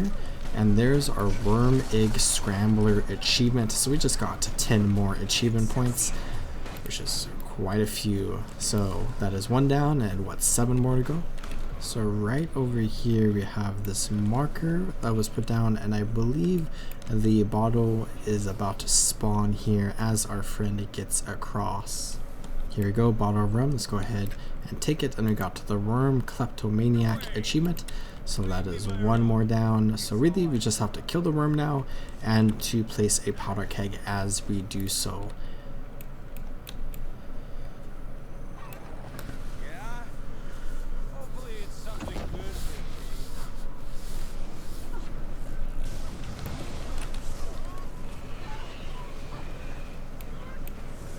And in front of us we can see the battleground, where we have the beach here and a bunch of crashed ships and just a lot of wreckage all around here, which is very cool. And we just got to the Visual Field Supporter achievement for Living Road Season 1. And basically we have a fight against one of the great jungle worms, just like the other two fights that we have done so far. And each one has a unique mechanic, where this boss fight has the mechanic where there are 3 different areas that are currently marked with the markers that the commander put down, where we have the red heart and then the pink triangle and then like the yellow X over there. And randomly at one of these 3 places are going to be powder kegs that spawn, kind of similar to the like little cinematic over there that I think I showed, where one of the worms basically eats the powder kegs and then blows up. Well, we are going to place powder kegs underneath this worm, and then the worm's going to eat them, and then the worm is going to blow up, and then we can damage the worm after he blows up if we are able to put 20 down, where one of them could spawn here, where we have a little jumping puzzle. One of them could spawn over at the X, which you have to like basically carefully balance across a beam, and one of them could spawn at the heart, which is the easiest, and we can just like casually run over where it spawned here at the hardest one. And I believe we can actually mount up now that we have a Path of Fire, and we can go ahead and run it this way. And let's place a keg here. And I got the worm demolitionist. Oh, we have to do it 5 times? Okay, so I might actually not be able to complete that this run through. I might have to do 2 runs, because I don't think we will be able to place 5 kegs, because we probably will only be placing 3 because of how the balancing of the fight is. So let's go ahead and launch this down here. And now that we have successfully placed at least 20 kegs, and the worm ate the kegs and blew up, we can go ahead and DPS the worm down. So basically like the same type of fight as all the other great jungle worms, but here we just have the unique mechanic of placing kegs, which is like a decently cool and okay mechanic. But I particularly like this worm just because of like the environment that we fight him in, where we also have the Amber Jungle Worm, which is a decent environment, but is one that I do enjoy like more mechanically. And then Crimson is kind of just like mid, if you're being a little bit honest, but still fun, and definitely great for like newer players, of course. Here, let's run this back here, and we can place the keg here. So there's 2. We need to place 3 more. I highly doubt it will happen. Another DPS phase where we are just dealing quite a bit of damage, and then the next time that we do this we will be able to kill the worm, I believe. So we are not going to be placing any more powder kegs. However, I could potentially like go place 2 more kegs right now. It would kind of be like sabotage, not really, but it would definitely like start a little bit of panic amongst people, because I could have like intentionally be attempting to like sabotage the fight, even though me placing down 2 kegs would not do that. So I'm just going to avoid that entire situation as a whole, and I will come back another time and finish this, where I will be able to get the rest of these achievements, and I will be able to get the 50 achievement points, where you get a ton of achievement points for completing this, plus you have all of the other ones as well, where we get like, you know, I think it's a total of 5 points from that one, and then we get 10 from that one, and like 5 from that one. But then we also get the Great Jungle Worm Slayer title, which is not really anything I've ever cared too much about. Titles are cool. This one, you know, just another title. And then we will also be able to get the mastery point here, which is nice for us. And we also get this mastery point here, which we will get right now. So we will be able to get one more mastery point that I will be using probably now in the past when you're watching this. And then I will be able to use the one that I get in a little bit after I come back and defeat the Cobalt worm again. And I will again probably use that in the past at the point that you are watching this video. Let's go ahead and dance with the team. The Amber team is about to go inside of the worm, so then we can go ahead and begin at the final stage of this fight. Just waiting for the call. Amber is in. And we are now running kegs. So let's get across here. Dodge all of that. Let's just land right here. I don't have a keg. Oh, that's not good. Okay, I have to make sure the next time I come back here I place 3 kegs because I placed 2 right now. And the worm is going to be vulnerable to our attacks. So let's go ahead and start blasting away.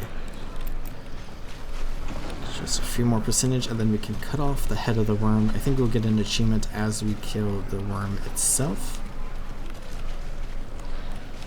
There goes that, worm decapitator. And now we can wait for all of the teams to be ready, which looks like they are. Everyone has decapitated the worm, so let's go ahead and finish this fight as we have a big fight against the worm head that will just be flopping all around here. Go ahead and lay down some fire, switch to my rifle. I can try to CC though, it's not really too important on this fight. And then let's just blast away. He's moving somewhere. Oh, he's just like flopped on the ground. Looks like we might win the fight and kill the head first, which is kind of cool. And as we do so, we will get a ton. Never mind, the event doesn't finish until all the jungle heads are dead. So just Crimson left, though we are the first ones to have finished, which is very, very cool. And there we go.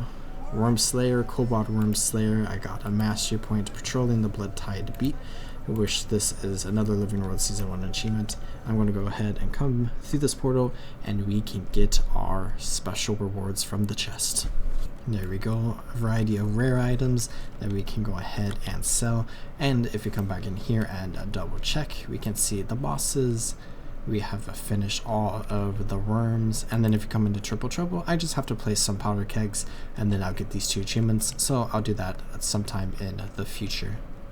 But now I think it is a good time to begin this story mission of Munition Acquisition, where going back in the personal story, we have chapter 7 of the personal story where we are forming the pact, and we have our biggest fear being to dishonor or to let an innocent die rather, where the other 2 options are dishonor my allies and make another suffer, where this story mission is of course with Demolitionist Ton, who does die in the next mission that we do in this chapter. But in my Let's Play series, I went to the core and we basically like worked with his old mentor Zop, where here we can go ahead and infiltrate an Inquest base. Whoa, are you alright? You just met your first bounding mine, but it won't be the last. They bring the whole base with them. They launch into the air and explode when triggered, intended to maximize the number of victims. I hardly need to tell you this, but they hurt. We'll have to watch our step. Luckily, I know what to look for. The Inquest is tricky, but you cannot plant mines without digging a few holes. Dirt mounds are usually a dead giveaway. Give them a wide berth. Fortunately, there aren't many guards. They must figure no one's crazy enough to cross the minefield. They don't know how wrong they are. So we can head to the Inquest lab and we can see some mounds of dirt in front of us, and there are a lot of them, and this mission is tricky. I remember doing this and just like constantly getting hit by mines. There's mines up here. I wasn't paying attention. It looks like they don't really despawn, so let's go ahead, try to heal, then we can slip down this way perhaps. Let's just quickly go here. There we go. Let's try to heal up and then come down here, then here, and then let's just jump over it and let's clear out the Inquest. We have a couple here. It's kind of funny that they don't blow up their own mines. The mines only interact with S. There's just a lot of turrets here. Where the engineer put down a flame turret against our net and our healing turret here. One more Inquest engineer there. There we go. And now let's come up here. Where we just need to clear out the Inquest base, and we have to get all the way back there. So let's go ahead and inspect this crate. And it's going to blow up. And then inspecting this one. How about this one? This is what I call an explosive. That bone chip won't know what hit it, and not just because it lacks the requisite sentience. I'll keep it with me, and uh-oh, I hear trouble coming our way. Oh, we got the bomb. Why do we have some Inquest attacking us? Let's go ahead and start sniping them with our rifle, not our flamethrower. There we go. We can switch over, and then we can switch back to our flamethrower now that they are closer in range.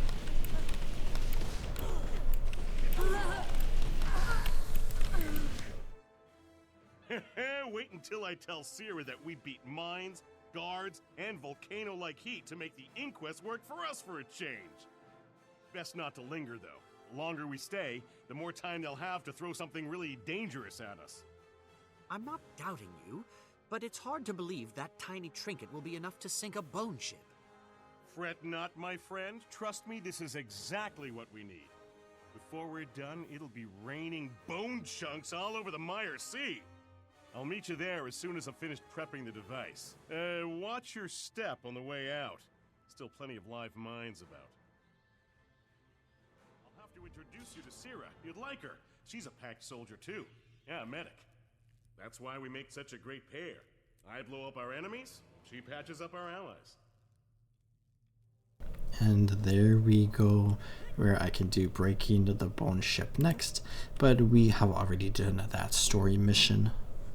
And I thought as we finished this story mission, I would return to Ebonhawke once again, because there is another achievement that we can do here that I kind of forgot about, where we have cleaning up the neighborhood, where we can tear down all of the separatist propaganda posters in one day, where there are 41 posters. And of course, if you type like /wiki cleaning up the neighborhood into your chat box, that will open a page where there is a map of all the different posters that we can find. And I'm just going to zoom in a little bit, where there are 41 red dots, and let's go ahead and just work our way through them, where it looks like there are none on the outer edge of the city except in the Kestrel Row, and most of them are basically around this loop and in here and then through here and then in Kestrel Row. So let's go ahead and come down here, and let's start. Should be one right around here. Is it here? Here's a separatist propaganda. And then, is this the one where there's a set of 3? If you're looking at the map, you understand what I mean. But I don't think it is. Let's just get out of here. Where, oh, here's the set of 3. So if we run over here, tear one down. The posters are kind of funny. You know, the char is supposed to be like kind of intimidating and scary looking there. Here's another one. And then over on the other side, let's grab that. And then one right over here. Rip that down. And then the next one, or there's actually 2 of them right over here. So one is kind of up here, up these barrels a little bit. I like how some of them are like slightly, like very slightly tricky locations compared to other ones that are just on the ground. So we can go up there to get those 2, but let's actually come this way. Because if we come into the center here where we have the Hawk Heart, we can go ahead and find one, should be right here. And then I can see several of them. So let's grab this one. And then right over here, there should be 2 on either side of this entryway. I see one here and another one over here.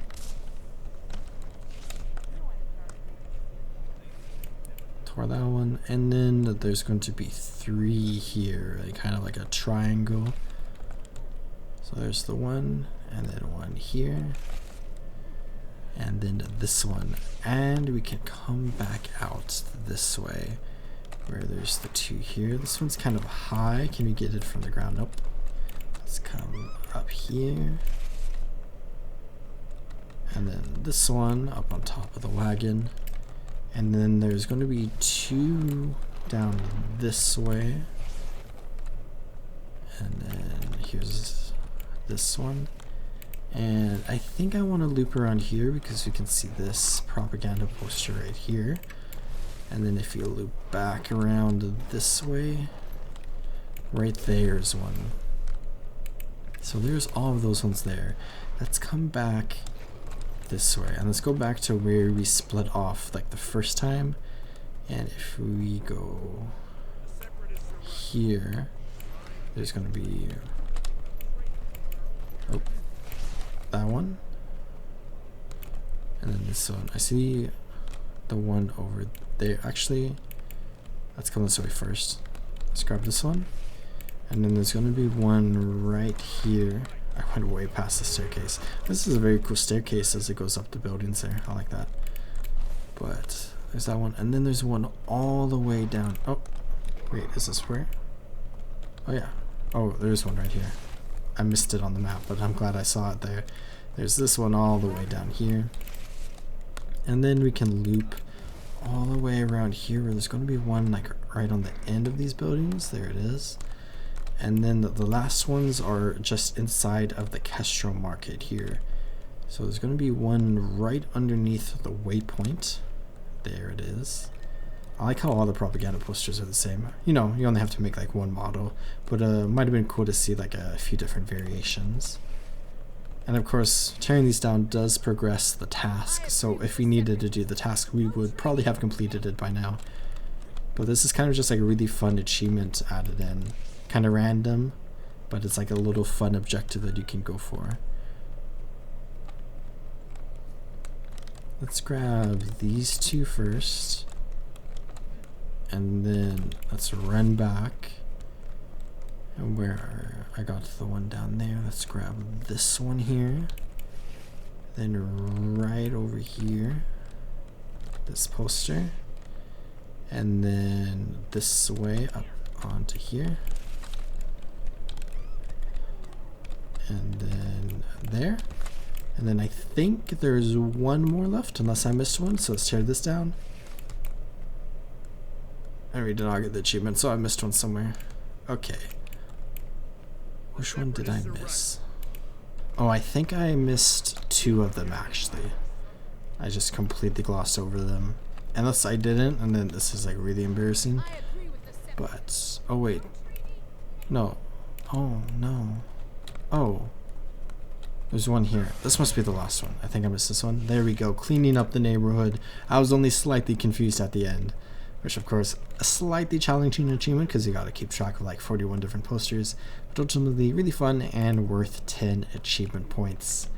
Where I think now I'm gonna go ahead and do another Triple Trouble really quickly. And then we can go ahead and continue with some more stuff.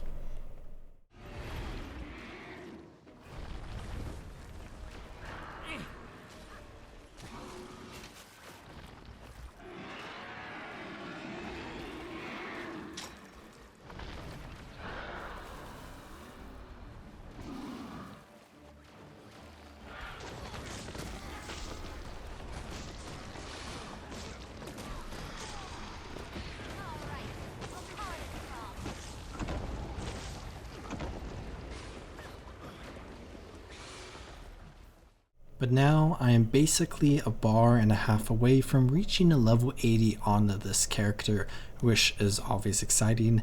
And I thought that I would continue reaching level 80 just by doing some more achievements. And I talked about Slayer achievements a long time ago, and I have this Bandit Slayer achievement where I need to kill 10 more bandits, and then I also have the Centaur Slayer achievement, which I'm still pretty far away from. I only have 833 centaurs killed, but I think we could kill 10 more bandits, and then we can kill some centaurs until we reach level 80. And of course, this is just always like a decent way to level up if you're somebody who enjoys just like killing things and then getting achievements from killing a bunch of things.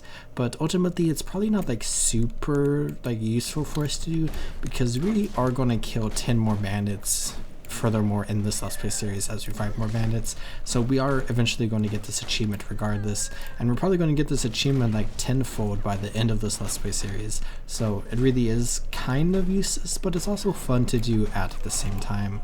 I'm at 999, And now, once the scout dies, I am at 1,000. So we just got 5 more achievement points for that, which is nice. And we are just over a bar away from reaching level 80. So let's come to the Hrathy hinterlands perhaps. And we can come maybe to Junction Camp waypoints, and there's some stuff around here that we could maybe progress on. We got some tasks we could work on if we want to, and I can go ahead and just kill a few centaurs as we reach level 80. And after I reach level 80, I do want to continue the story, and I would like to do some map completion, I think, or I might just complete a bunch of maps and maybe we could explore a couple of things as we do that. But there are some achievements that I potentially want to look at. There's a couple of world boss achievements that I should definitely work on as we do all of this. And pretty soon the Fire Elemental world boss is going to be up. And if I come into the General tab here, and then if I come down to bosses, I still need the bonus Cleanup Crew achievement where we killed the Steam Ogre, which is like a bonus boss that players can't spawn if they get like a special drop from Thaumanova Reactor, where you can just find this like key randomly around like reactor, a rare chance for it to just spawn on the ground and a player can pick it up, and then that player can take it to like 4 different areas around the reactor to attune it, and then that player can use a fully attuned key with like the 4 different elements to open a special portal at the end of the boss, which allows players to fight that boss, which is nice. But there's like no centaurs around here. Maybe if we come this way. I remember when I was here last time, this hero challenge was actually kind of buggy, which was unfortunate, and I'm gonna hope it's not bugged this time. There's actually 2 players up here. Maybe we can work with them to get this hero point. Let's come up here. Let's try to ride a raptor like a normal person. That's kind of just being weird there. Just touch the stones, summon the war beasts. And this is probably going to bring us to level 80. So the Ancient War Beast Hero Challenge is the thing that hits level 80 for us. There we go. Always an exciting time to reach level 80 on any character really. And it's fun to reach it now on this engineer character, where I am currently mastery level 3 at the time of recording this. And I'm not sure what mastery level I'm going to be at once I get to this episode proper, but we'll see a little bit of a time jump from the start of the video to the end of this video, because I wasn't even level 80 on my necromancer when I first started recording this episode. I guess since I'm here, I could go ahead and just continue working on this task, and I can come back into our Centaur Slayer here and I can untrack it, because we are going to be killing more centaurs like the one we just killed, and I'll eventually get to this one as well, which if I look at the Slayer achievements, when I'm recording this, I only have Zaitan's Bane and Bandit Slayer. I probably have more, maybe I have centaurs again by the time I finish this video. That's a very interesting thing about this video, because I'm kind of just like experiencing like a lot of different parts of Guild Wars 2 and like the leveling process, but I'm also doing it as I explore those parts in my like Let's Play series proper, outside of like this episode. So it's just like a really interesting experience, and it's kind of like actually really fun. Anyone who has watched my Let's Play series knows that map completion is one of my favorite things to do in Guild Wars 2, where I've done basically everything in the game. You know, I've raided, I've done fractals, I've done PvP, I've done road versus road, and I continue to do, you know, everything every now and then.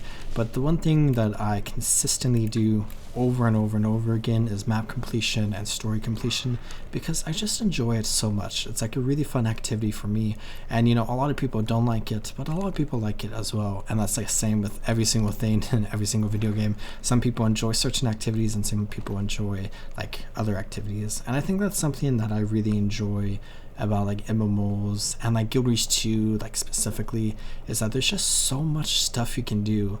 And if you're somebody who enjoys the game at like base value, ultimately you can find something that you enjoy in this game. You know, a lot of people play this game and never touch PvP or road versus road because they don't like it a lot, despite them being, you know, pretty like big parts of the game and like available for players to play. They just don't play it because they don't like it. And I just think that's something that is nice about games like this, where there's like so many opportunities for a variety of different people with a variety of different play styles to be able to play.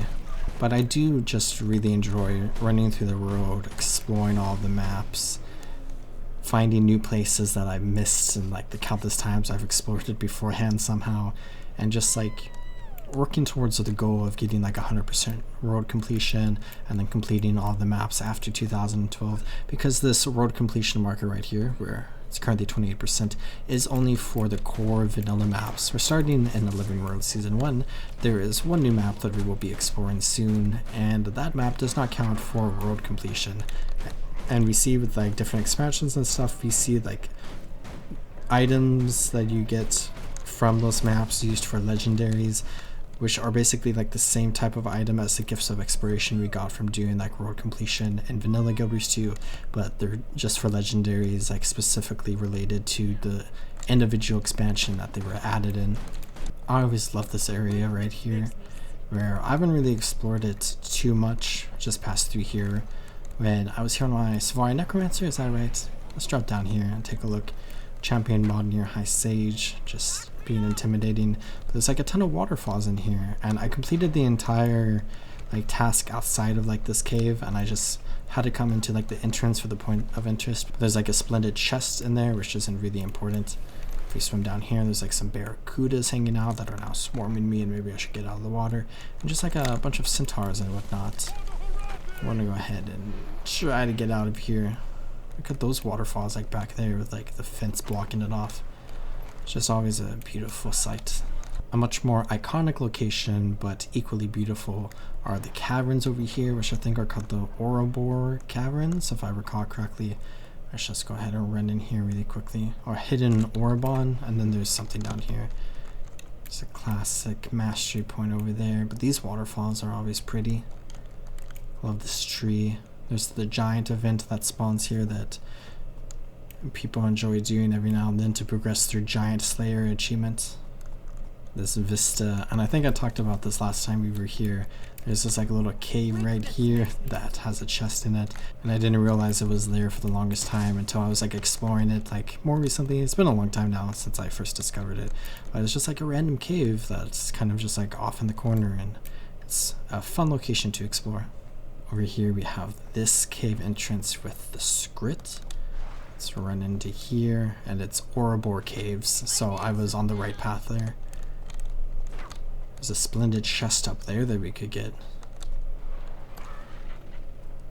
I've never really been in here too much. There's a script sentry who's neutral to us.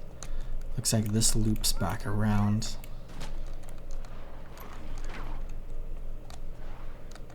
Let's come this way. Script Forger up there, he's neutral. Oh, this is a very beautiful like light beam coming in here.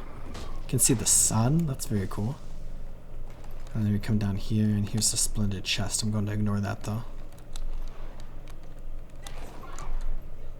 Just ultimately a very beautiful area. You should always come in here every now and then and just take in the sights. But let's go ahead and head over towards the fire elemental. It seems like somebody has the key, so that's going to be good for us, and hopefully that's actually true. Well, let's go ahead and wander around here just a little bit to get a closer look at the Thaumonome reactor, because it has been a while since we have been here. And of course, this used to be an Inquest ran reactor that was really studying like energies and magics and whatnot, and then unfortunately it exploded, where there's a lot of that chaos like magic all around here, and we can see like basically portals opening up around here that are like ripping different animals from different parts of Tyria from their natural habitat and just dumping them here.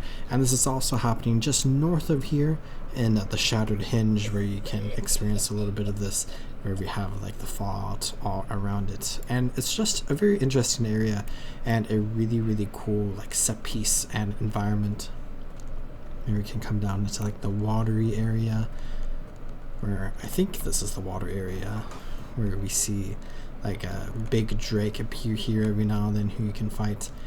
There's also a very like interconnected area where we have this like cool little river right here with the waterfall, and then if we come over here you'll see this other tiny little waterfall right here. But I think my favorite room, oh, there's a displaced Quaggan. That's very unfortunate.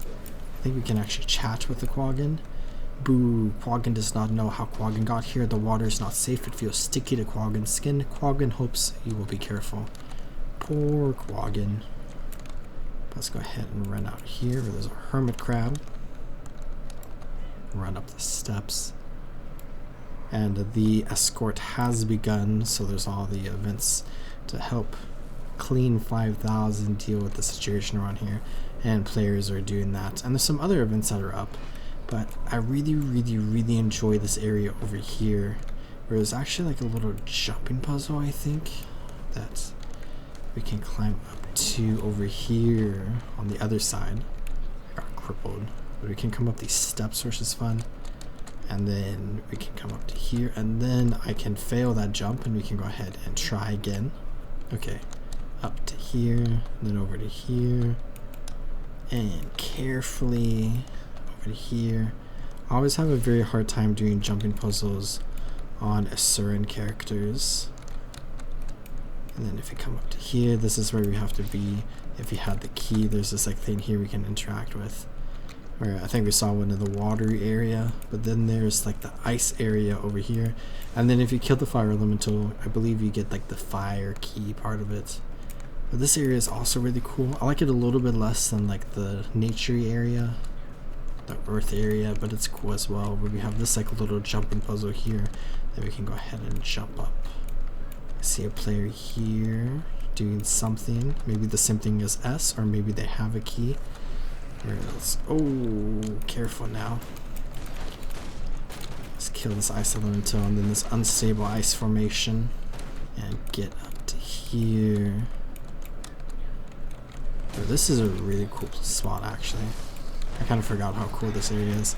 I do still think I like the nature area a little bit more, but I forget how like complex this entire area is. There's some ice elementals over there, and they're dealing a lot of damage to us. I don't think we necessarily want to go over there. The player just fell. We can go back maybe, but if you jump up to here, we can continue up the central spire.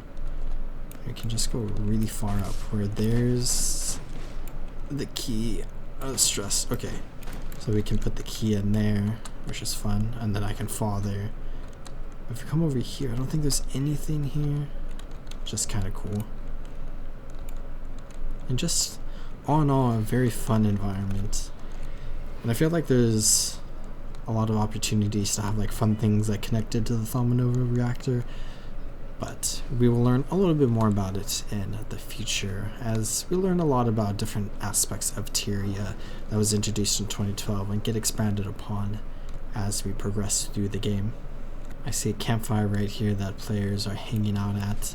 And in Guild Wars 2 there are a wide variety of different like fun and novelties where we can unlock a bunch of them, but you can see a variety of chairs here that we can have, musical instruments, held items, so we can get like kites and balloons, and some different toys like a wooden sword, and we have the Endless Friendship tonic. We can get some permanent tonics here that transform us into a different creature. And then just so many other things. We got this glider skin that we have, and then we have the Macaw Wings glider that we got for free on the trading post or gym store a long time ago. And there's so many different glider skins, and a lot of them are actually really cool. And a ton of mount skins. Just a lot of mount skins. Where Guild Wars 2's mounts are pretty incredible, and we will be exploring more of them in the future. We can get some different fishing pole skins, but I can't see any of them right here. Skiff skins, a special Ender Dragon Mastery alongside the fishing. Same thing with Jade Bots. Can get a lot of miniatures. A lot of miniatures. It's still going. We're not at the bottom. A lot of miniatures. And most of these are actually unlocked in the game, which is fun.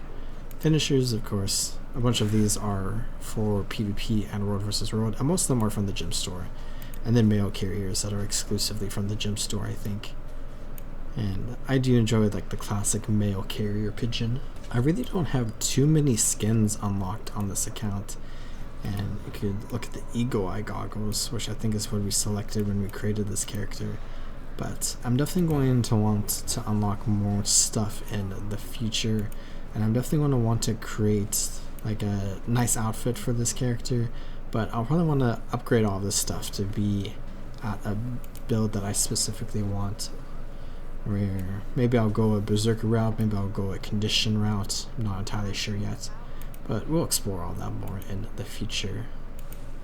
And hopefully I'll unlock some more outfits as well, so we can look. This is actually kind of cool. I like the turtleneck action going on here.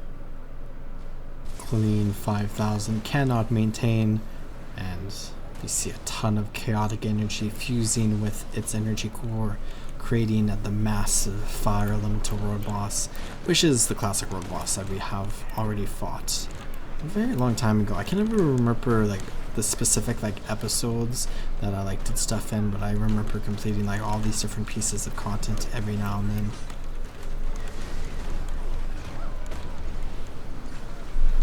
So there's the fire elemental successfully killed. Let's go ahead and loot this chest, and you can see all these players running off this way. Got some chests down here I can open as well. And you can see around this area a bunch of players are meeting. Where one says knock knock, and then a player can go ahead and insert a fully attuned key into this console here, and that will open up the barrier around this portal and allow all these players to jump in order to kill the champion Steam Ogre, where we have not done it yet on this account, so we will be able to get an achievement for that. And it seems like maybe we don't have a key. Nobody's opened it up. Okay, it looks like somebody does have a key, but it seems like somebody else came through here recently and opened this up, and it's apparently on a cooldown, so it won't allow us to be able to do it ourselves, which is very, very unfortunate. I looked on the wiki and the cooldown is 20 minutes, but the player who has the key is still here, but the group is dwindling. We just saw another person teleport away. So maybe if we stayed here for, it will be at least like 16 more minutes potentially, we could get through here. Oh, it's open. And we just teleported up to here, where we have this console here that we could go ahead and interact with, and then push the button and it explodes. And then we're going to have a champion Steam Ogre appear right here, and then we can go ahead and begin blasting away. I'm very glad I stayed, because I did not want to come back and try to get the Steam Ogre again on this account, where it dies very, very quickly, but we get our cleanup crew achievement, where we can interact with this. I don't think we can really get anything from it right now. It's for future stuff, but this is like a very nice view of like so many different areas around here. And we are going to get kicked out in 2 minutes. You can see the core of the reactor. Very, very cool. But let's go ahead and jump through this portal, and we'll be sent back to the main entrance to the Thomanova reactor, which is fun. But that is what we came here for, and I got that achievement. And let's go ahead and continue on with some different things around Guild Wars 2, and maybe let's do a big montage right here.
shielding it from our attacks.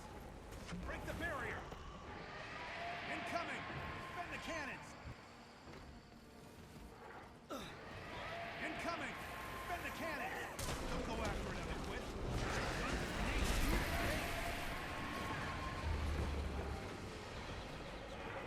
Here it comes. Fire away!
That was satisfying, but I have to...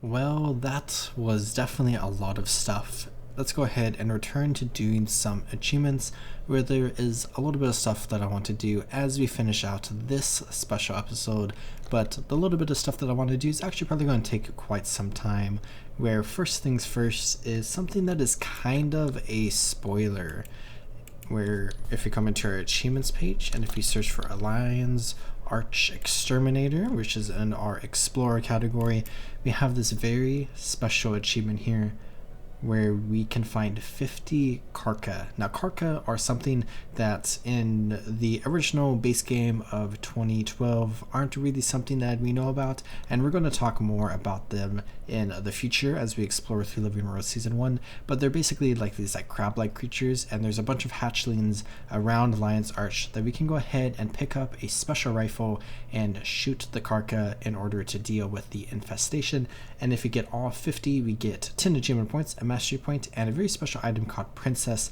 which we can feed 50 Dragonite ore to, and we can do this like 5 times a day if I recall correctly, so like a stack of Dragonite ore.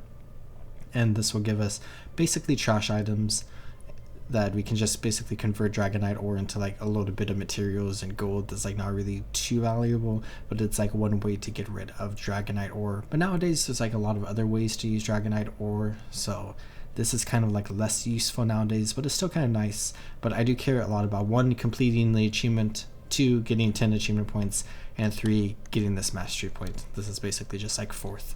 Where let's go ahead and come up this way where we can find a Turo, a Sharp Tooth, and the Commodore's Quarter. And each of these hatchlings has a hint, where this one says peer down at the boulders where the ledges are diverse and the White Crane Terrace. But we can go ahead and use a guide on the wiki. If you type in /wiki Lion's Arch Exterminator, you can find basically where every single one of these hatchlings are, or you can do this as like a scavenger hunt and really just like search all around Lion's Arch for these. And this is pretty lengthy, and there's a lot of jumping and stuff that we can do.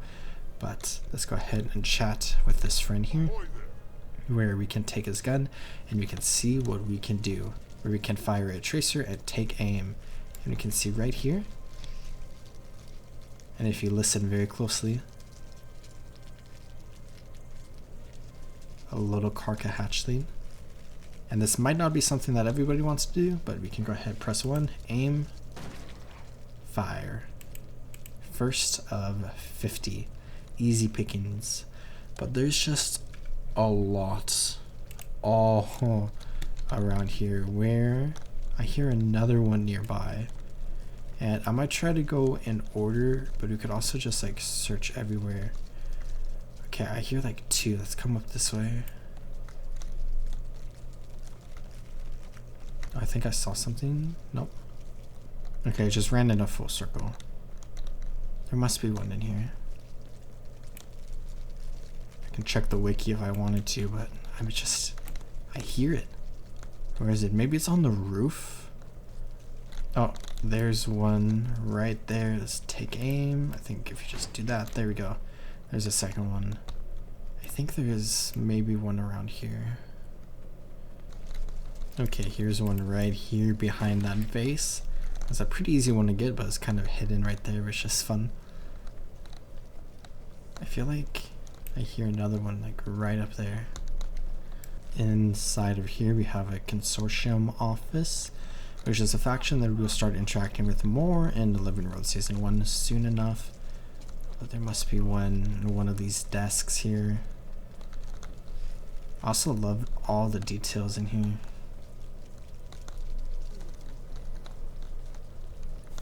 Now what's probably funny is that I probably saw it on the screen but just missed it with my eyes.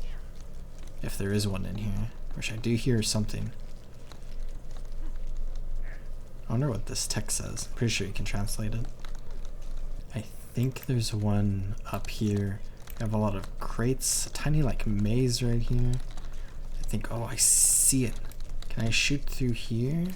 Oh, shoot. There we go. That's kind of a fun one to get. Okay, I think there might be one down here. We have this room. There's one right there. 5 out of 50, so we are now 10% complete, which is kind of fun.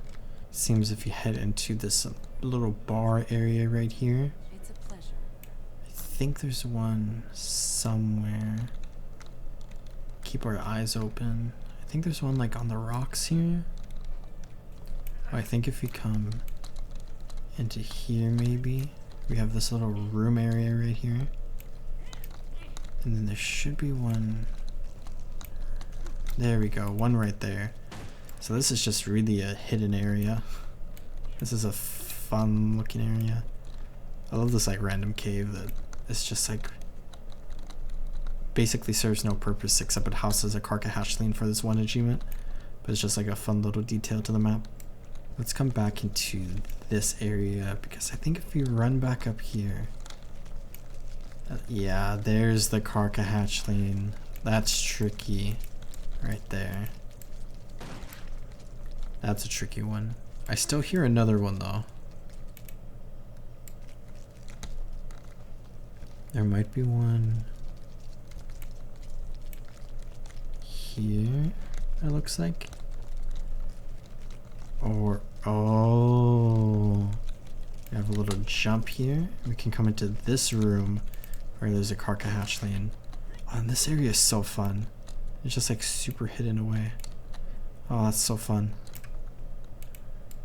It has been a long time since I've done this achievement. I think I did in like 2015 when it was added. So I'm kind of just re-experiencing a lot of fun stuff here. Okay, this one is tricky. We can come up this dead-end staircase here. And then if you like look up here, you can see this guy on the left. And I don't think there's like really any way you're supposed to get up there. But he like occasionally jumps. I think we can like get a decent angle to shoot here. There's like a very specific spot you have to do this from. If you stand on the door's left corner, according to the wiki. Oh, I'm just completely looking at the wrong spot. It's like here, it seems like. Or right there. There we go. Yeah, that one's definitely tricky. But 9 out of 50. Let's come up this way. We have the first 5, we have number 50, and we have number 34 that are all located in this like general area.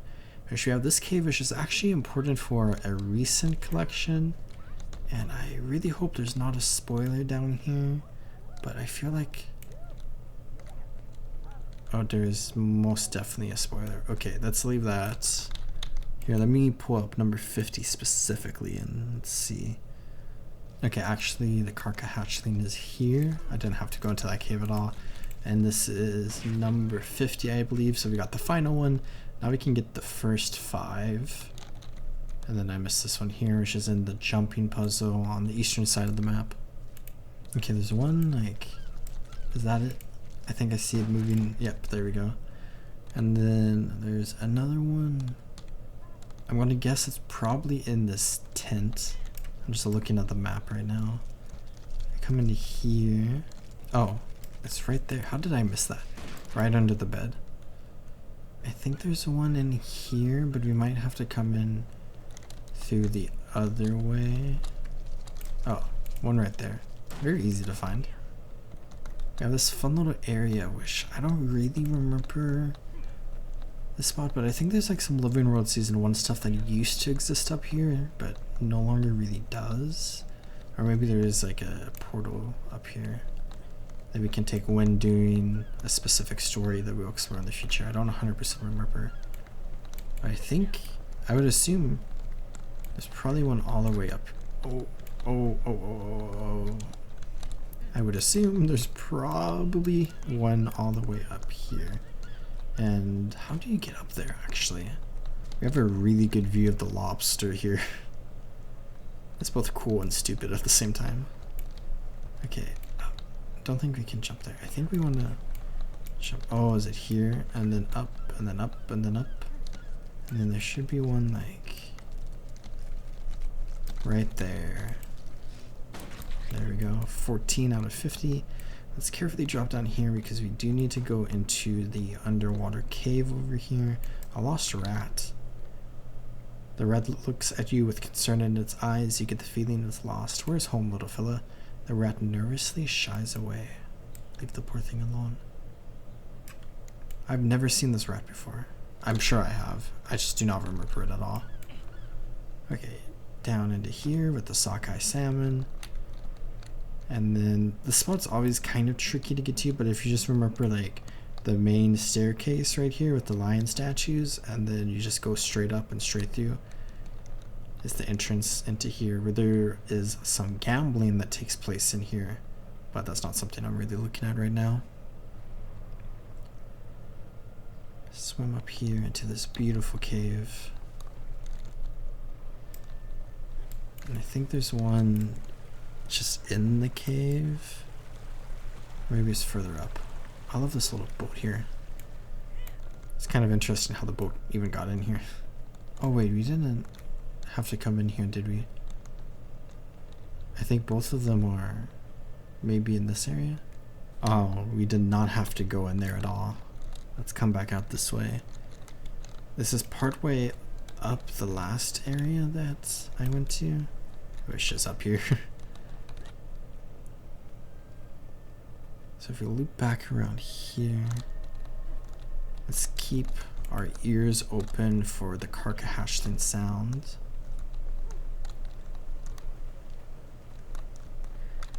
And then I think we have to loop all the way back. Can see the lobster again. And then up to here. I think it's over that way. What's the best way over? If we give ourselves some super speed, I think we can jump there.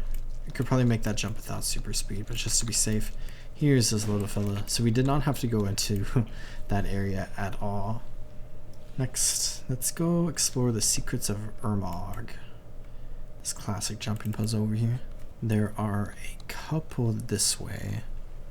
And I'm sure I missed some back over where I was earlier. In fact, I do think I missed one. I think there is one in that secret area. Number 34, maybe? Okay, we'll go back for it. This is not really a good walkthrough at all. I wasn't really trying to make it a walkthrough. But I'm just scrambling around everywhere. Let's jump down here. There must be one down here. I don't see anything though.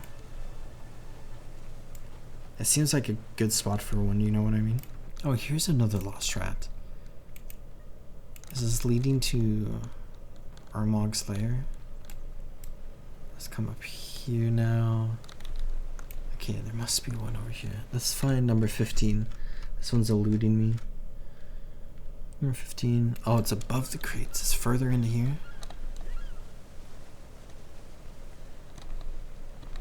Oh, there's this little area right here. But I don't see anything. Or does it come into here? Oh, there's a little area back here I forgot about. And then I think it's up there. Yeah, there it is. Shoot this way. Gotta get a good angle. Come here. Oh, this is much better. Oh, I feel like I went through it. Do I have to aim up maybe? Okay. Maybe if I come back even further. Okay, this is weird. There we go. That was kind of a weird one. But I think there's one up the jumping puzzle. I think, can we jump from here maybe? Up to here, and then can we run across this area? Oh. This little area. Then there's some jumps here. I'm not sure if this is where we're supposed to go. But there. Then there's the hatch lane. That's a tricky one. Let's carefully drop back down here. And then if you leave this area, I think there's one at the old bed and breakfast. I think we can only go into here when it's nighttime. So if I check if the tiny room is, yeah, it's not going to be nighttime for an hour, so that's actually very inconvenient for us. So we're going to ignore this one for now.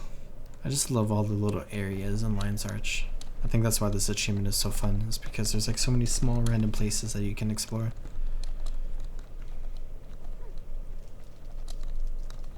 Up here, I can hear it. Oh, it might be under us actually. Into this little cave here. There you are. Got you. 18 out of 50. I hear one somewhere. Oh, I just saw a jump in the corner of my eye. Not very good survival instincts for you. Then I think I must be under the bridge. There's one over here. Must be, yeah, right there. It's kind of a fun spot for one. And then there's a few across the bridge. Oh, I like this little hangout spot right here.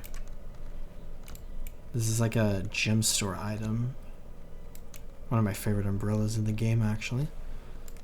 But there aren't too many umbrellas in the game, if you're being honest. If we run across this, I think there's going to be one over here, but it's probably below. I'm sure it's below. But there's one right up here as well. I love all the banners and stuff. We should get going. Come along. Let's come check this spot. So like right somewhere in this like entryway area, I can hear him. I cannot see him though. I thought I heard.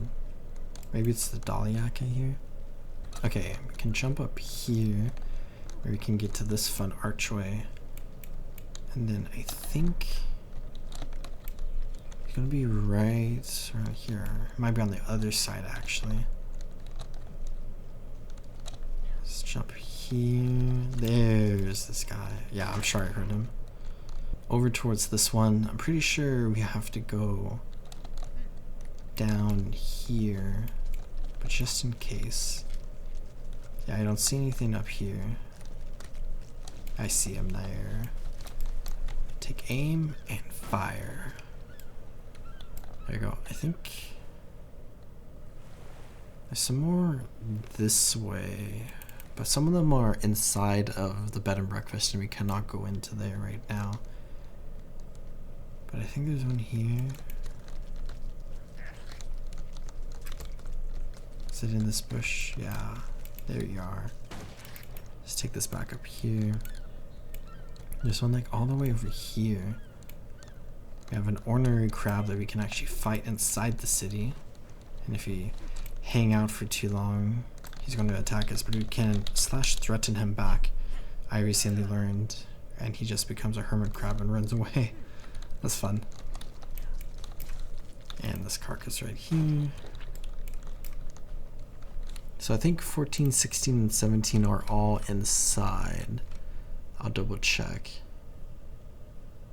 Line shadow, bed and breakfast. So yeah. But number 15 is Ermog's crates, which is very weird. But if you come back this way, we have a couple more down by the wedding area. This spot is always so pretty. A very fun little area. Over this way. There should be one around here. Probably below. That tends to be where they're located. We drop down here. We have this cool area inside of here. I see, oh, there's some driftwood. I see that little outcropping up there. I feel like that would be a good spot for a little carca hatchling to hide. Can also come around this way. I have this little room right here, which is kind of fun.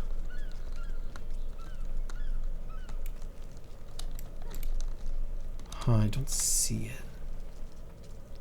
Up into here. Oh, there it is. But how do we get in there? Do we have to drop down from above, or can we jump from here? Okay, it looks like we actually do have to drop down from above. That's fun. Okay, we need to find the spot specifically. I think it was right here, right? There we go. And then we can see it from here. I feel like maybe we could have gotten that from below. This is easy as long as you can line up the shot, which is a little harder to do. Let's get the high ground here. There we go. And then there's one this way, which I do think is on the ground, but I'll come down here and check. Okay, I think we do actually have to come from above, so let's waypoint back here. Okay, I think this one is like a full-on sniping one. Southeast towards... I feel like it's in here or something. Let's just shoot there. I feel like I saw something. Maybe I'm not seeing something. If I look here... Oh yeah, we have to like shoot. Oh wait, no, it's this way. It's this one. Oh, I was just shooting the other border. Let's shoot this one. There we go. Really quickly, I want to come up here and just look at the shiver peaks. Look at how cool it is. I love the border of like the Shiru Peaks and Kryda right here. So cool.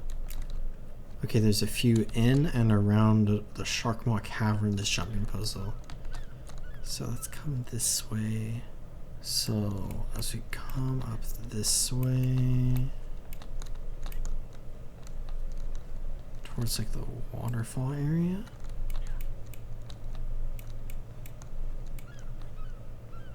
Or do we come in here?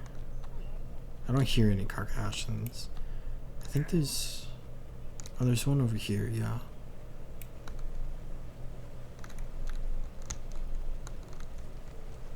Is there one down there? I'm gonna have to drop down and then run all the way back to get back up.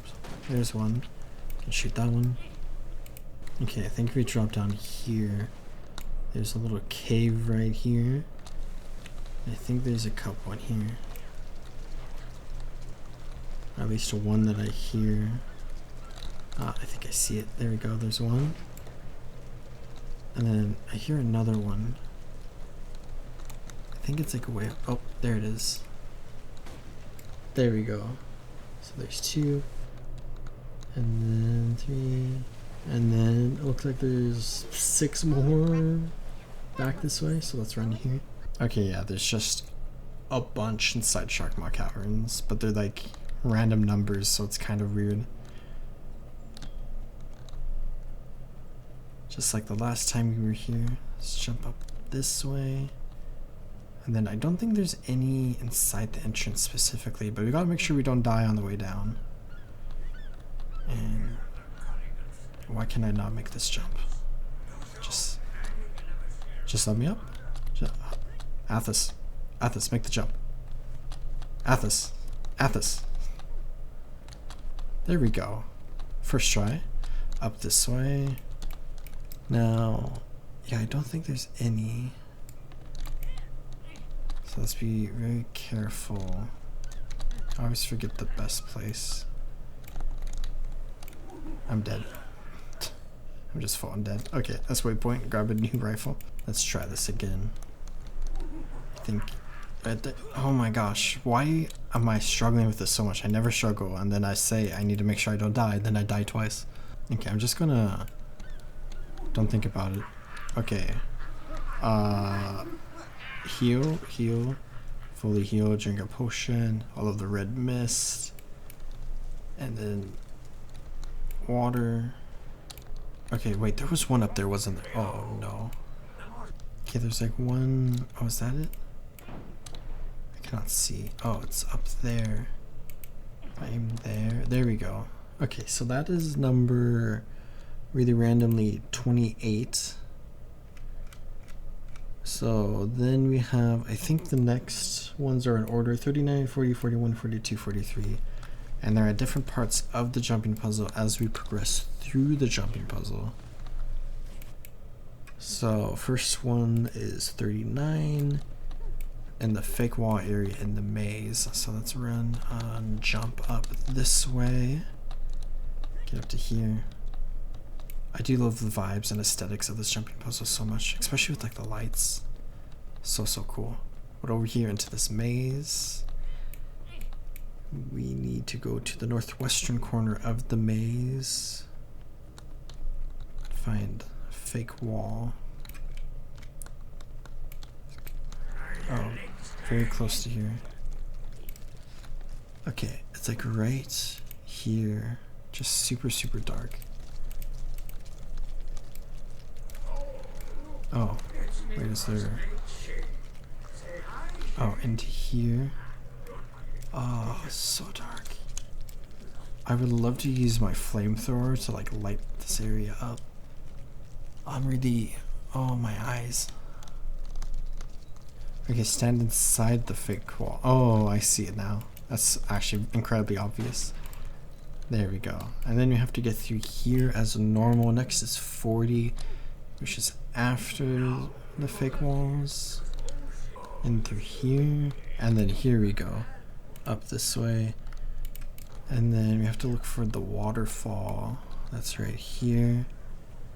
And I think he's like... not there. Oh, where is he? Jumping puzzle path. This normal area. Oh, yeah, I think it's the one above us actually. So let's keep climbing up. And then we can climb up here. Oh, careful. Climb up here. Normally we continue that way. But if you come over here, there we go. Here's our friend. I guess not really a friend. And then back up this way. Next one is in the spike trap room in the bottom one. Oh, we're so gonna die.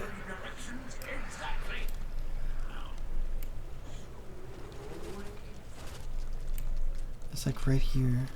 I don't think traps hit us right here. I hear it. It's right there. It's right there. Oh, no. Shoot. Okay. Heal. Wait for the traps. Let's run this way. Just carefully. Try not to die. I can't really use abilities right now. Okay, I think this is kind of a safe spot. Nope, not a safe spot. Not a safe spot. Not a safe spot. Okay, the next area is after the traps section. Jump. Let's continue this way. So many traps. Lightning traps. Does that break? I forget. Oh, this is not a good spot to be at. Let's just wait a second. Try not to move. Okay. I'm just... Before the traps come back out. I hear them behind me. Okay, we got through. Whew. Okay. So the next one is after a few of these tricky jumps, I think. Speaking of which, do we go down here? I think we do. Okay, we have a jump here, and then I see the hatchling. Okay, don't mess this up. Oh, don't mess that up. Okay, shoot this one. Okay, so that was number 42. Next is 43. There's only one more, and it's at the very end of the jumping puzzle. So we gotta get through here. So we have to be very careful that we do not pick up the torch end of the dark room, because we cannot drop our bundle, but we can like shoot to like see, because you have like the flash of the muzzle or whatever, plus the room lights up every now and then, which I really like the themes of this area. It's like you know, a stormy sea night.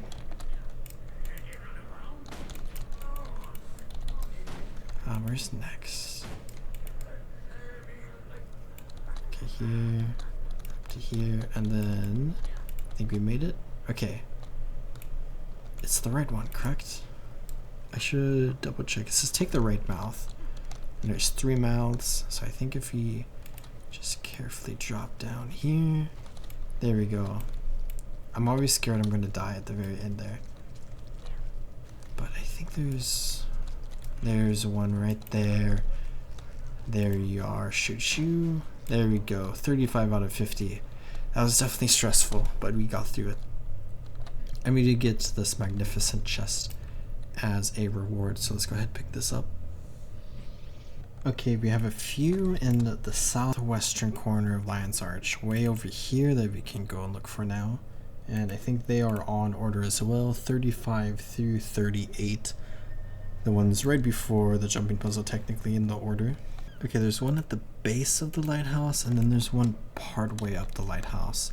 So let's be smart and grab the one part way up first.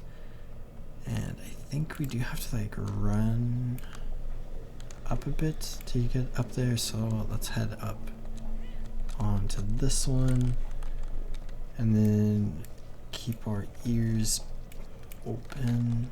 I think it's, there it is, I see it right there. Shoot that. There we go. And then the other one is basically like, it looks like it's inside the lighthouse, but there's like a little cave down here, if I recall correctly.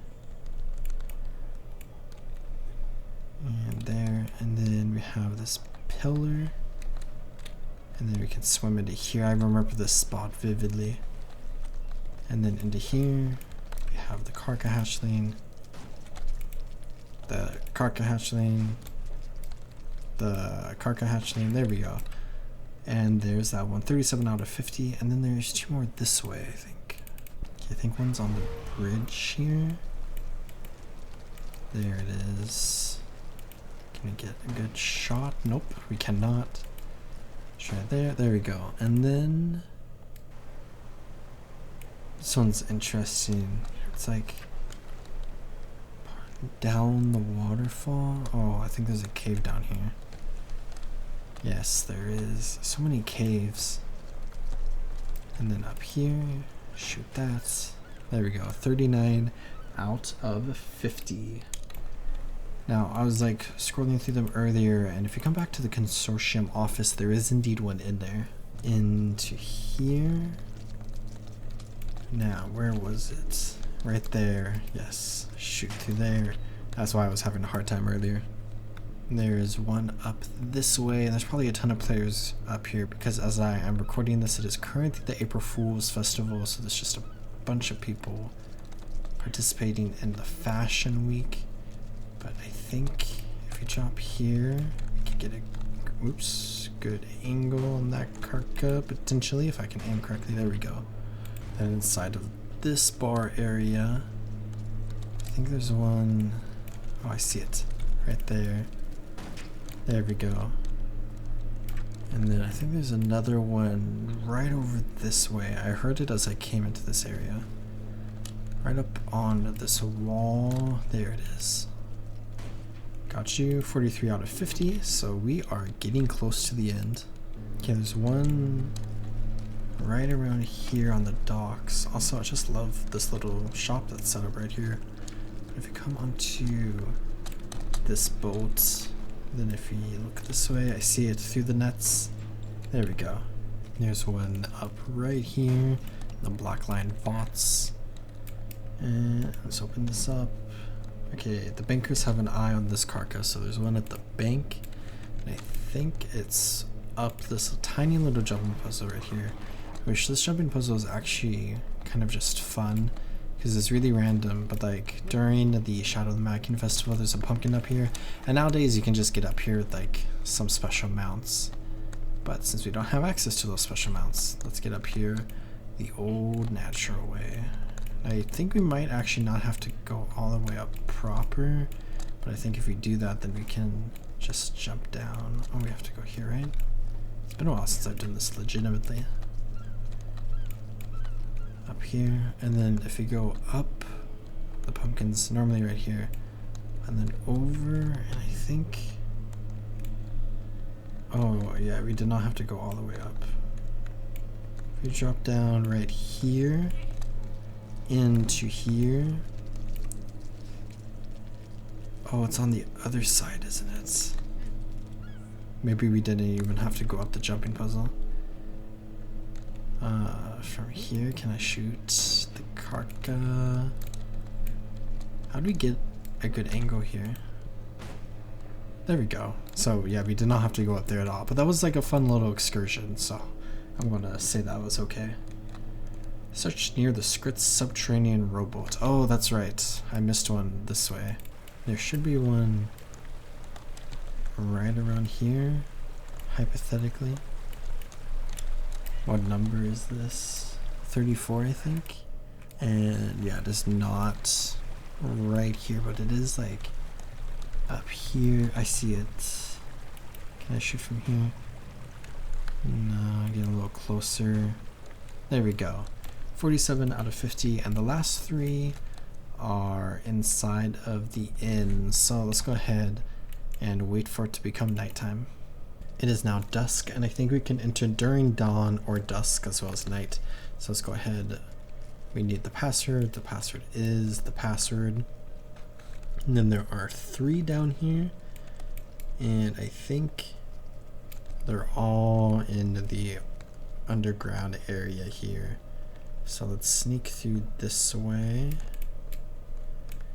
and I guess let's just go in order. So there's gonna be one in here. There it is. And then next, the Rocks Cavern, and then the next one is like way up here. Where exactly? It's like hidden. I hear one so loud. Okay, oh, I see one there. See if we can get a good shot. Oh wow, that was so easy.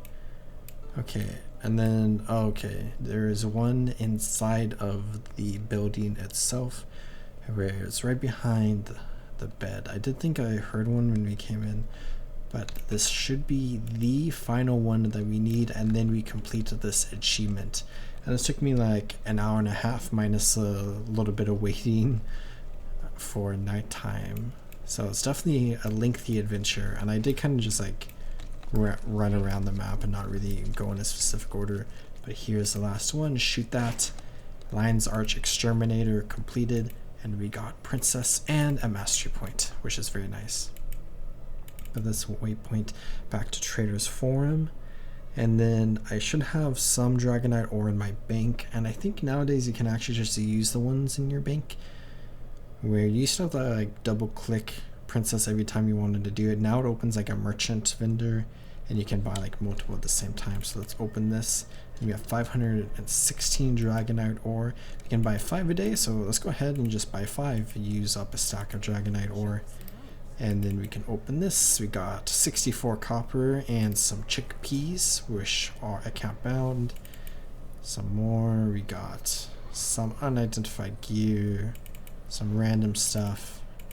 Nothing too crazy, but it uses up some Dragonite ore, which is nice. Can go ahead and salvage this all, and then I'll throw this in my bank and clean up my inventory.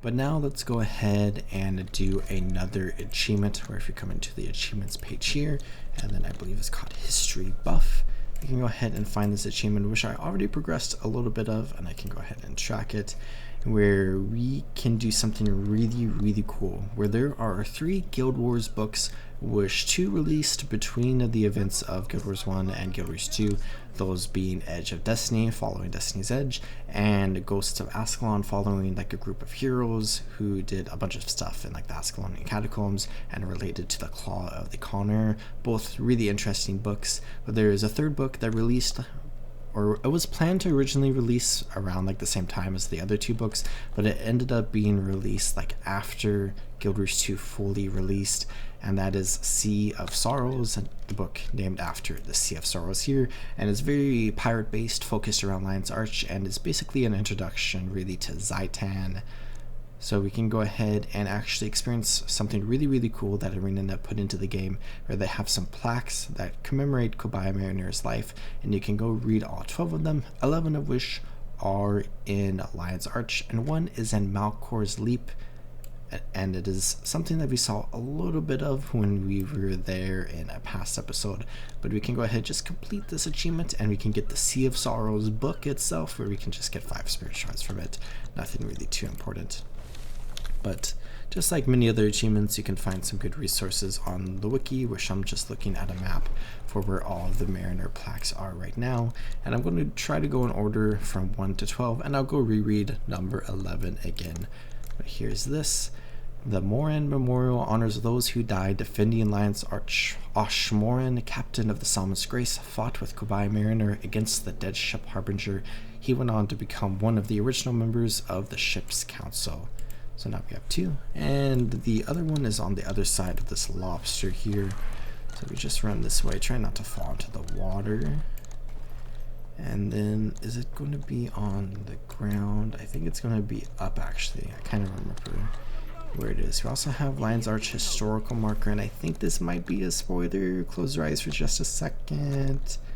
And this is not a spoiler. Original site of Lion's Arch Keep. Here in 1079 after Exodus, the White Mantle was defeated by Queen Salma of Kryta and her Shining Blade at the battle for Lion's Arch. So kind of commemorating one of the final like story missions in the original Guild Wars. And we can see the Mariner plaque up this way with a great view of the harbor. Maka's landing. Maka, who was the Asura pilot of Cobalt Mariner's ship, was integral to the founding of the free city of Lion's Arch.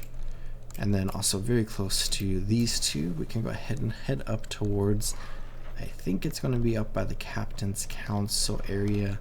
right back here, tucked away. Built in 1231 AE, the Crow's Nest Tavern is one of the oldest structures in the city. It served as the meeting place for the first ship's council. Commodore Kabaya Mariner often met his trusted first mate, Sycox, on this bridge to talk away from prying ears. Over towards the lighthouse, built in 1240 after Exodus, rebuilt in 1250 after Exodus, and rebuilt again in 1328 after Exodus, Phoenix Roost Lighthouse, originally called Lion's Gate Lighthouse, guides sea travelers through the fog to safe harbor. 1328 after Exodus is very, very interesting and kind of a spoiler, where if we take a look at our personal story, we are currently in 1325 after Exodus, so this gets rebuilt technically 3 years from where we currently are in the story. Here we have this plaque that commemorates the loss of the Lion's Arch fleet in 1256 after Exodus, when saboteurs set the ships afire during the Great Crichton Blockade. Kabaya Mariner defeated the saboteurs upon this stretch of beach. And then if we go into the water this way, there's one right there, but that's for the future. Just jump down here. And then if we dive all the way down here, we can see this Mariner plaque right next to an old piece of old Lion's Arch. And there's like some walls and stuff around here. But we can read this one. In memory of Vivian, 1215 after Exodus to 1219 after Exodus. Beloved sister, may she always dance with mermaids. Over by the special wedding area facing the keep, here lies Commodore Kabaya Mariner, 1203 after Exodus to 1286 after Exodus, and Captain Isai, 1198 after Exodus to 1287 after Exodus, husband and wife, founder of Lion's Arch. And then number 9, so actually not number 12, number 9 is all the way over in Malcor's Leap, and I guess I didn't really prepare for this, so let's just run that way. And we can see off in the distance is the iconic dead ship that Kabaya Mariner sunk. A massive blow to Zaitan, and one of the first blows to Zaitan. Also have this ship down there. I don't think this is necessarily related to this ship, but let's go ahead and find the Mariner plaque inside of it. And there's also some undead around here, some risen pirates, and we can see the Mariner plaque on the far side over there, and it is called the Harbinger. Let's read this plaque. That says, the wreck of the dead ship Harbinger, the first dead ship ever defeated, sunk in 1231 after Exodus by the Psalmist's Grace, a Crichton ship, and the Pride, captained by Kabaya Mariner.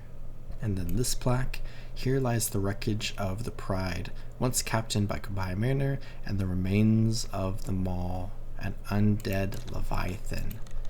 So if you jump into the water, maybe we can see it. I don't really remember actually seeing a ship or a dead Leviathan down here, and maybe I've missed something. Maybe someone can let me know, but I do not see anything down here. But largely just a cool concept with this entire like little achievement system where we are going through like the steps of the book and following Kabaya Mariner's life. Down here is the one that I already had, but we have this Mariner plaque alongside of this ruined statue of Kabaya Mariner, where we can read this. We make it a free port, not beholden to any nation. The port would be open to any and all, so long as they'll fight against ore and help to keep our waters clear. Kabaya Mariner, founder of Lion's Arch, 1231 after Exodus. And then the final one in the back of the trading post, we can read, the site of Yam's Mercantile, established 1235 after Exodus. Yam was the first merchant to set up shop in Lion's Arch. He transformed the city into the largest trading port in Tyria and served on the ship's council. Very, very cool. And we have successfully completed history buff, and we can go ahead and just get 5 spirit shards. Nothing really too major, but just a bunch of fun stuff that you can read, and just overall a very, very cool achievement. And we are finally in the present, where I've been working on this episode for a very long time now, and I have recently finished episode 100 of my Guild Wars 2 Let's Play series, where I beat Zaitan, and I finished the personal story on my main character of the Savari Necromancer, and I'm very close to finishing everything here with Victory or Death on my Asuran Engineer that I've been playing throughout this episode, where I just defeated Zaitan. And we can go ahead and run into Fort Trinity, where just like in the last episode, we have all the celebrations and whatnot, and we're going to see some cutscenes that we saw last episode that I'll just skip through really quickly. And it's really fun to be able to like come in here again where I just defeated Zaitan again, and it's fun to just re-experience the end of the Guild Wars 2 personal story, especially since in order to like replay through this mission, you have to play through like the entirety of the personal story, and it isn't until Living Road Season 1 where we see the ability to replay through story missions. And really that was introduced with Season 2 and then brought back to Season 1 when Season 1 was reintroduced into the game during the End of Dragons expansion. Relatively long time ago now, I suppose, but for a very long time we didn't have Living Road Season 1, and it's really great to be able to have the opportunity to play through Living Road Season 1 coming up in the next episode. Let's go ahead and run up to Traherne, where I just love Traherne a lot, and he has a bunch of iconic lines throughout the personal story, like "Commander, a word please," and related dialogue lines. Or one of the big things he says in this upcoming cinematic that I kind of forgot to mention last episode is he says the dragons are not stars in the sky, where that's like a really big kind of like story concept that we see a little bit of in the explorable mode version of Ara, and then is mentioned again in a future story beat. So kind of important to remember that line specifically. Here's all of our friends, and we can just see everyone hanging out here. Demi Beetle Stone, we got Real Dark Water, we got Gex, Almora, and everybody else, with the final cutscene that I'll just skip. And then I guess we have this cutscene that I cannot skip, where we can see the fireworks going up in Fort Trinity. There's plenty yet to do. More dragons to confront, and I'm delivering an important lecture in the morning. Listen to yourselves. I swear, spies and scholars, this is a victory party. Shut up and start having fun. They're just yapping in the background as we get a nice view of the sky of Tyria, and we have completed Victory or Death, where we get all of our special rewards, where I just got to the medium armor version of the helmet that I threw onto my Necromancer character, which looks decently cool. And we can now begin Living Road Season 1 on this character if we want. But I finished the personal story on this character. There's just one more thing we have to do, where I have one Vista left to get in Tyria in order to get road completion. As I was finishing up road completion on this character, I was trying to decide which map completion objective I wanted to save for last on this character, and I just decided I would do this Vista again because, you know, it's a pretty good Vista to get, but we can also just like skip through it, of course. And we can just cancel, and we get map completion into the Cursed Shore, and we get road completion, where we now have a total of 4 gifts of exploration, which I'll probably never use.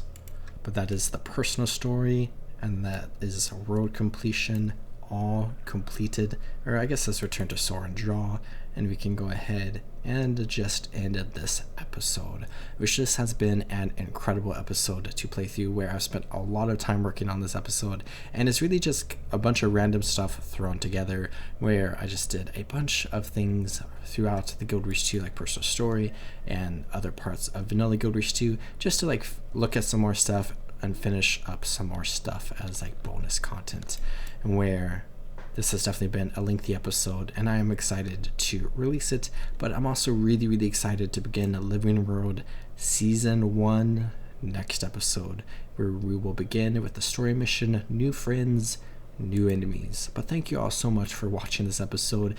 Assuming anyone even made it to the end of this episode, it's a pretty long one, but thank you all so much for watching, and I hope you all are taking great care of yourselves. Remember to drink some water and subscribe, and I'll see you all next time in the Road of Tyria.